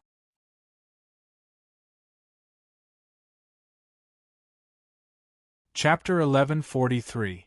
After he finished speaking, the Navy commander patted him heavily on the shoulder and said with relief, "Jinyan, you never let me down. Work hard. No matter what happens, we will support you. The 3 major warships will also support you. I will not interfere with Yi Qian's matters anymore. You are the captain, so you should have full authority to make arrangements. I will not have any objections." At this point, a trace of a smile finally appeared on Li Jinyan's face. It was very faint, like a small wave in the sea that quickly splashed and disappeared, but it was enough to dissolve the coldness in his handsome face. "You've always been supportive of my work. I understand." With a Navy commander who supported the progress of his work, he could avoid many external factors and make his work progress smoother and more orderly. "It's my duty to support you. Let's go back to the dormitory together. It's good that you go there tomorrow. This batch of recruits is much worse than last year. They can't even compare to the soldiers you trained during that period. I don't know if it's because all the good seedlings have been selected, but I always feel that they are too impetuous and not as good as the soldiers they used to be," the Navy commander said seriously. The lights in the corridor illuminated 2 figures in the same white military uniform until they disappeared at the top of the stairs. The wind blew and the waves hit. The sentries held their steel guns and straightened their back. They watched the surroundings with eagle-like eyes and stood guard until dawn. A new day came with the rise of the sun. Xia Jinyuan, who had just finished his morning run, brought a bowl of piping hot porridge to Yi Qian, who had just finished washing up, and said seriously, "I didn't get to hear your praise in time last night. Remember to say it after you taste it." "I'll wait to hear it." Sometimes, the great Major Xia could be narrow-minded. Yi Qian pursed his lips and smiled. After he scooped a spoonful of porridge, he praised, "Not bad. The porridge is thick but not sticky. It's very fragrant." In order to make up for last night's lack of praise, Yi Qian drank the bowl of porridge for 10 minutes. 5 of those minutes were dedicated to praising Major Xia. In front of him, even if it was just a bowl of porridge, the smile on Yi Qian's face was more than ever. The kind of smile that came from the bottom of his heart was like the rising sun outside, bright and beautiful. In her previous life, Yi Qian was as quiet as an orchid. She was talented but failed to live up to her expectations. She rarely smiled. In this life, only Xia Jinyuan brought her endless joy and made her smile like a blooming flower. Xia Jinyuan looked at her smiling as she spoke. She was still optimistic without a trace of gloominess, and the darkness in his eyes gradually dissipated. He thought that he wouldn't have to worry about her training in the future and could really let go. Let her face it alone and adjust by herself. She wouldn't need his guidance or psychological guidance anymore. After going through so many trials and tribulations, his little fox was much more determined and mature than before. Her mental fortitude had also improved greatly, and she no longer had the hesitation she had when facing the sacrifice of her comrades. At 6:30 in the morning, Yi Qian went back to her room to pack the revision books she brought to school today. Xia Jinyuan cleaned up the dishes. After he finished cooking in the kitchen and returned to his room, he saw her standing in front of her luggage. Her side profile was slightly dark and she looked slightly serious. Yi Qian heard footsteps and turned around. She saw the tall figure walking towards her. She pursed her lips and bent down to take out a yellow training uniform from her luggage. "Captain Xia, where did you rush over from?" Looking at the unzipped luggage from last night, Xia Jinyuan smiled casually and said, "I wasn't in a hurry. I just finished my work and came over. I didn't deliberately rush over."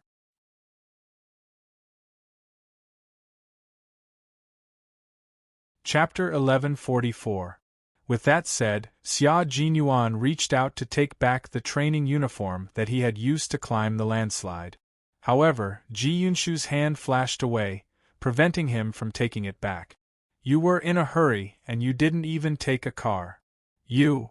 Yi Qian pointed at the 2 obvious mud marks on his knees. Although the corners of her mouth were pressed tightly together, her eyes were slightly red. Where did you come from? How did you climb all the way? If he had been training to climb, there would have been marks on the knees of his pants and the elbows of his sleeves. However, Yi Qian only saw the marks on his pants and not the elbows of his clothes. However, there was some mud on his sleeves, so she understood everything. It was difficult to hide something like this from her. Xia Jinyuan couldn't bear to see her cry for him. He used his thumb to gently wipe away the tears at the corners of her eyes and gently explained, "When I came out, there was a landslide and the road was blocked. I wanted to catch the last bus into the city, so I had to climb over the landslide. Be good, don't cry.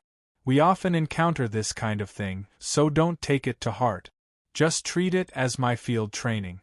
When you cry, I feel even worse in my heart. I originally wanted to see you smile and listen to your voice, but I didn't expect that I would make you cry." The last thing he wanted to see was her tears. Drop by drop, they smashed into his heart like marbles. His handsome face was gentle as he continuously coaxed her. His mellow voice carried a hint of pity. "Don't cry. It's just climbing a landslide. Look at how sad you are." Yi Qian didn't know why she suddenly couldn't help but cry. She originally wanted to restrain herself, but when she heard his explanation, her heart suddenly tumbled, and her tears fell uncontrollably. Someone had traveled thousands of miles, even if it meant crawling, just to see her. Even though she had lived 2 lives and didn't know anything about sex, she understood that he really treated her differently. He really put her in his heart and gave her a headache. He loved her in a way that she could accept and guided her growth. No matter how strong her personality was, she had been too lonely in her previous life. Now that there was such a person in this life, she felt a warmth that she had never felt before. It was so warm that her heart was burning, so warm that tears suddenly flowed down her cheeks. Xia Jinyuan was a little flustered. He really didn't know why she was crying. In all these years, he had only heard her cry twice. The first time was when her comrades sacrificed themselves, and the second time was right now. He really didn't expect her to cry like this. Just because he had climbed over a landslide, it had caused her to tear up in bunches. Xia Jinyuan was a natural at comforting others. He spoke in a low voice and did not repeat a single sentence. "I wouldn't be standing in front of you if something happened to me. I just wanted to see if you were okay, but I ended up making you cry. Little fox, you have to forgive me this once." He was always thinking for her, but he never considered his own hardships. Yi Qian, whose nose was slightly stuffy, held the hand that was wiping her tears. She looked up at the man whose handsome face was filled with tenderness. "Captain Xia, I will definitely take good care of myself. Just like how you take care of me, I will take good care of myself. You don't have to appear every time when my training is at its toughest. I know that you care about me a lot and are worried about me. But you really don't have to rush over every time when my training ends. I will grow as fast as possible and won't let you worry about me anymore." Yi Qian looked at the man who was crying because of her with his clear eyes. His deep, dark eyes were filled with reluctance. She tiptoed and gently planted a kiss on his chin. "You're heartbroken that I traveled thousands of miles to come here. Similarly, I'm heartbroken that you've worked so hard for me."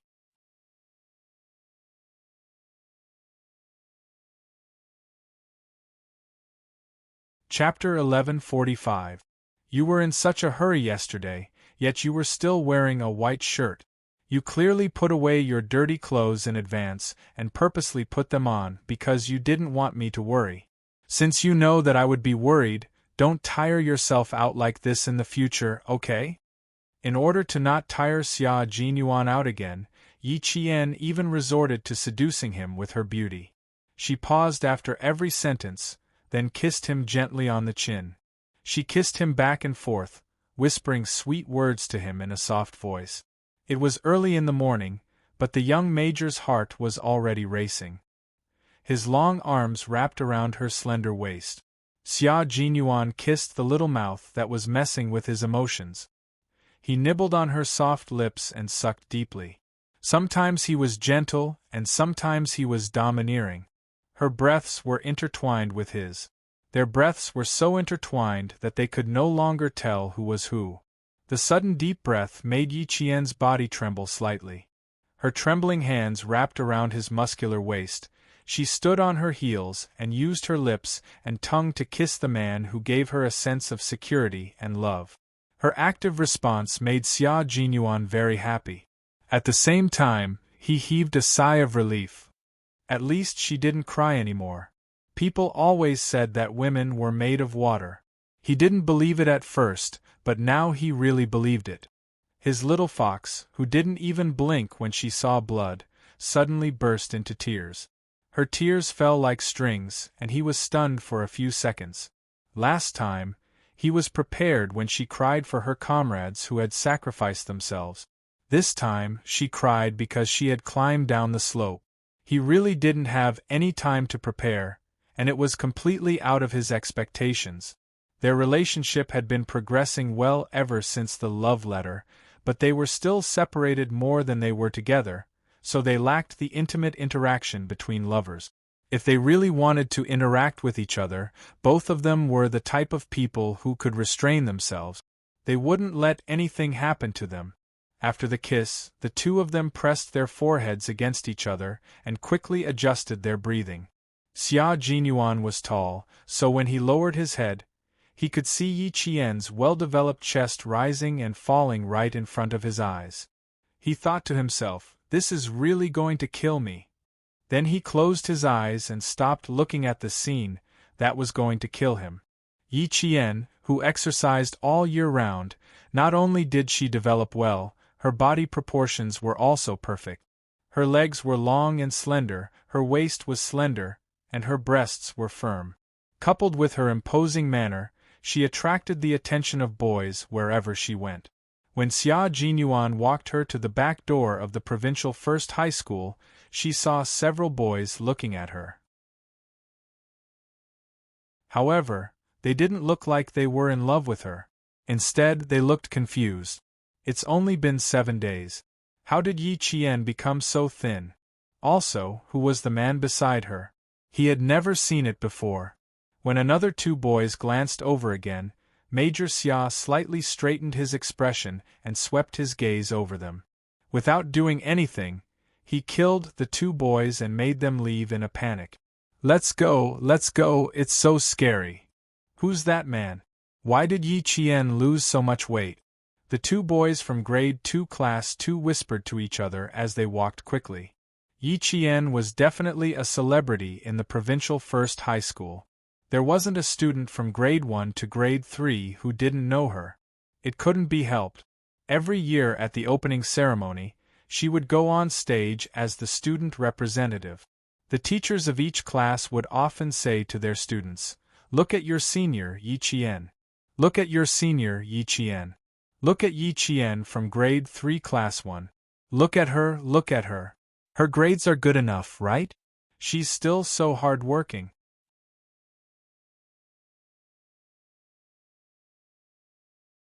Chapter 1146. Look at you, your grades are a mess, yet you're still not working hard. Do you think you're good? If you're really good, learn from Yi Qian. If you're half as good as her, I won't even care if you sleep in class. In the second year of high school, Yi Qian had always been compared to others. She had to compete with them every day without fail. Under such circumstances, it would be strange if someone didn't recognize her. Because they recognized her, when they saw a young man with a strong aura beside her, their gazes lingered on her longer than usual. Who's that man? His gaze is so scary. He must be Yi Qian's brother. They look a little alike. The way they walk and their expressions are similar. They look like siblings. Are you crazy? Yi Qian doesn't have a brother. She's the only one left at home. How can he be her brother? But they do look a little alike. Cousin? Cousin? Distant relative? 7:20 in the morning was the peak time for school. There were many people at the front gate and back gate. Students who passed by would usually pay attention to Yi Qian, and some would even come over to greet her. However, none of them did that today. They all looked at her silently and then left. Why did she lose so much weight? Is she sick? She did lose weight, but she doesn't look like she's sick. She's in good spirits. Who's the person beside her? He's quite handsome, but his gaze is a little scary. I don't dare to look at him too much. Some of the whispers reached their ears clearly, while others were muffled and couldn't be heard clearly. Even if they reached his ears, it didn't affect Xia Jinyuan. He smiled and walked elegantly to school with Yi Qian. Everyone says you've lost weight. I'm afraid they think you've lost weight because of a scary man like me. Am I scary? I don't think so. I look decent. It was the first time Xia Jinyuan was accompanying his future girlfriend to school. The corners of his mouth were raised high. Although they weren't holding hands, he could at least show his face in front of the provincial first high school students to make his presence felt.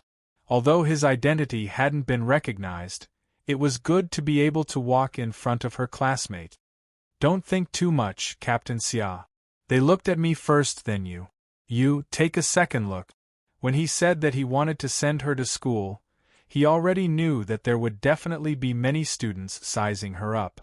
As a matter of fact, he didn't know how many gazes he received along the way. Yi Qian said with a smile. He nodded at a girl who was smiling at him and politely said, "Good morning." Then he continued to speak to Xia Jinyuan, "But you're right about one thing. I'm afraid they really think that I've lost weight because of you." He returned to the team in the afternoon. The distance from the residential area to the campus was less than 400 meters. Walking slowly for 10 minutes became the time they spent together. She wanted to spend more time with him, even if they were seen by their classmate. In the past, she was afraid that he would be influenced by an underage student because of his identity as a soldier. Now that she was 18 years old, what did she have to be afraid of? Hurry up and go. I'll visit you again when I'm free. Xia Jinyuan walked Yi Qian all the way to the back gate of the school. He was wearing a white short-sleeved shirt and black trousers. He stood by the side, looking handsome and elegant. His eyes contained a gentle smile as he watched Yi Qian enter the school. The boys would look at Yi Qian more often, while the girls would secretly look at Xia Jinyuan more often. He stood tall and slender among the students. His handsome face contained a deep and charming smile. Even if he only smiled at Yi Qian, it still made the hearts of the girls who walked past him palpitate.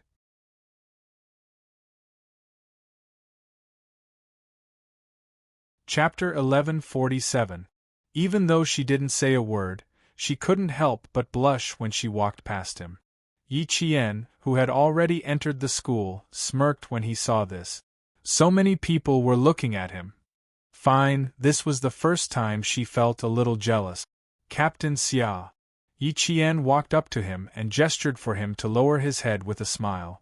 Then, under everyone's gaze, Yi Qian suddenly kissed Major Xia, who was bending down with his head lowered. Gasps could be heard all around. Both the boys and girls watched as the good student of their school, Yi Jian, kissed a man's face. I'm going to school. See you next time, my good brother. After the kiss, Yi Qian looked at Major Xia, who was stunned by his actions and felt even better. He waved at him, and amidst the gasps, Yi Qian turned around and walked into the school gate without any pressure. Xia Jinyuan was really dumbfounded. Just a second ago, he was still thinking that his identity could not be exposed. The next second, his little fox, who never acted according to common sense, kissed him. She kissed him in front of at least 30 students. After the kiss, she even called him good brother to confuse the public. The major touched the cheek that had been kissed, and the corners of her mouth curled up even higher. She even smiled at the few male students who were staring at her in horror. With a noble temperament, she elegantly left the school through the back door. That's right, his little fox finally admitted his identity. After 4 years of waiting, he finally saw the light of day. Breaking news. Yi Qian just kissed a boy at the back of the school gate. It was absolutely true. Countless students saw it with their own eyes. That's right. I'm not lying to you. It really happened. She really kissed a guy. That guy was so handsome and had such a strong aura. He was said to be Yi Qian's older brother. They did look a little alike, but they didn't know if he was her older brother. Even before the morning self-study period, news of Yi Qian kissing a guy spread like wildfire. Instantly, the classrooms of every grade were filled with gasps of disbelief. That's impossible. She really kissed him. It can't be. You really saw it? F***ck. Really? The goddess in our hearts really kissed a man? What does he look like? Handsome? Ugly? Damn, is he that handsome? It can't be. And it's very high. There was no Yi Qian in the class, so he could only ask. Meanwhile, some of the grade 12 class 1 students were staring at Yi Qian.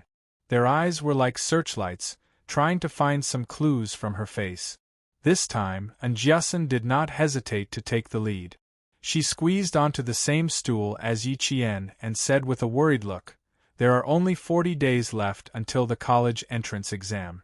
Yi Qian, why are you kissing a man? If you really want to kiss me, you have to do it in secret. Why did you kiss me in public? You have to pay attention to your image, okay? You have to pay attention to your influence. Let me tell you, the whole school knows about it now, everyone knows about it. Even teacher wants to have a heart-to-heart talk with you. Just wait, I'll definitely have a heart-to-heart talk with you later." The girl who was listening by the side was extremely anxious. Why didn't she get to the point? She kept shushing her and said, "Are you in a relationship? What does that guy do? Where is he from? When did you date? Jason, get to the point, get to the point." Damn, she was asking all the point. And Jason turned her head to glare at the girl who was urging her and said, "When did you date? Why is there no news at all? Who is that guy? Is he reliable? What does he do? Do you even know about it?"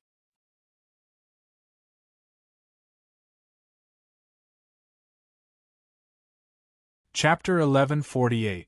After she asked the question, all the students held their breaths and waited for Yi Qian to answer calmly.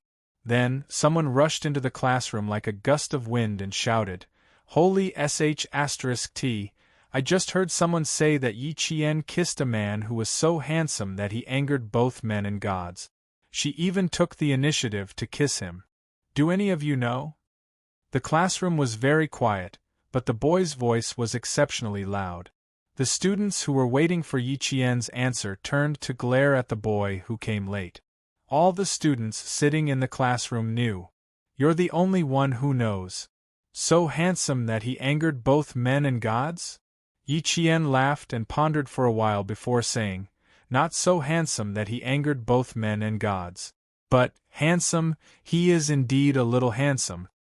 And Jason rubbed her forehead and forced a smile. She asked, "Jane Eyre, you're focusing on the wrong thing. Can you answer me a little? You dared to run a red light at a critical moment. Aren't you afraid of being punished?" Everyone was only concerned about who Yi Qian kissed, but Jason's focus was completely different. She was afraid that something would happen to Yi Qian, and at this time, something would happen to him. "No, don't worry." Yi Qian comforted her and smiled. "I'll tell you who he is in the future. It's a little inconvenient now, but I can tell you that he is indeed someone who is very close to me. Our relationship is far from what you have seen." Everyone's curiosity can be quelled. It was just a normal kiss. Don't tell me that the couples in class don't know what a normal kiss is. This is what it is. The few couples in the class kissed normally. Yi Jian just didn't say it out loud. The students of grade 12 class 1 immediately understood. A few boys screamed and said, "She's already taken. There's no hope for all of them. Go, go, go, go, turn your grief into strength and learn. The whole class burst into laughter. If they were to talk about it, they wouldn't be surprised. It was just a small matter. Who didn't have a crush on someone? Who didn't fantasize about kissing someone in their heart? As for Yi Qian, his grades were at the forefront, and his actions were also at the forefront. They couldn't compare. Are you sure? Are you sure? The students dispersed, but Unyielding didn't leave. She said softly, "You always have your own way of doing things. If you say it's fine, then it's fine. Oh, damn, I was scared to death just now. I was just getting breakfast when I heard a bunch of people talking about how Yi Qian kissed a man. A very, very handsome man. How handsome!" Unyielding had always believed in Yi Qian. When she said that she was fine, her worries were immediately swept away. She giggled and asked, "There's only one handsome man I've ever seen, and that's the handsome military officer who taught us about precautionary measures in junior high. Tisk tsk, that's what I call handsome. He's so handsome that I'm drooling." As she spoke, she pretended to wipe the corner of her mouth. "I'm drooling all over the floor." Eh? She still remembered? Yi Qian smiled meaningfully and said, "Yes, he is. Next time, I'll bring you to meet him." "No way, he's really that handsome." Okay, bring me to meet him. Bring me to meet him." Unyielding immediately nodded. Then she touched Yi Qian's arm and frowned as she stared at her wrist. "What happened? You've lost so much weight in 7 days. Where did you go?" "I went to do something. I didn't eat much. It's fine. I'll be fine after a few days." Just then, the morning self-study bell rang. Yi Qian gestured for her to quickly return to her seat. "I'll be fine here. It won't affect anything. Hurry back to your seat." You're tuning in to the Phoenix Nights YouTube channel. Don't forget to subscribe and join us on this journey to catch the most captivating stories.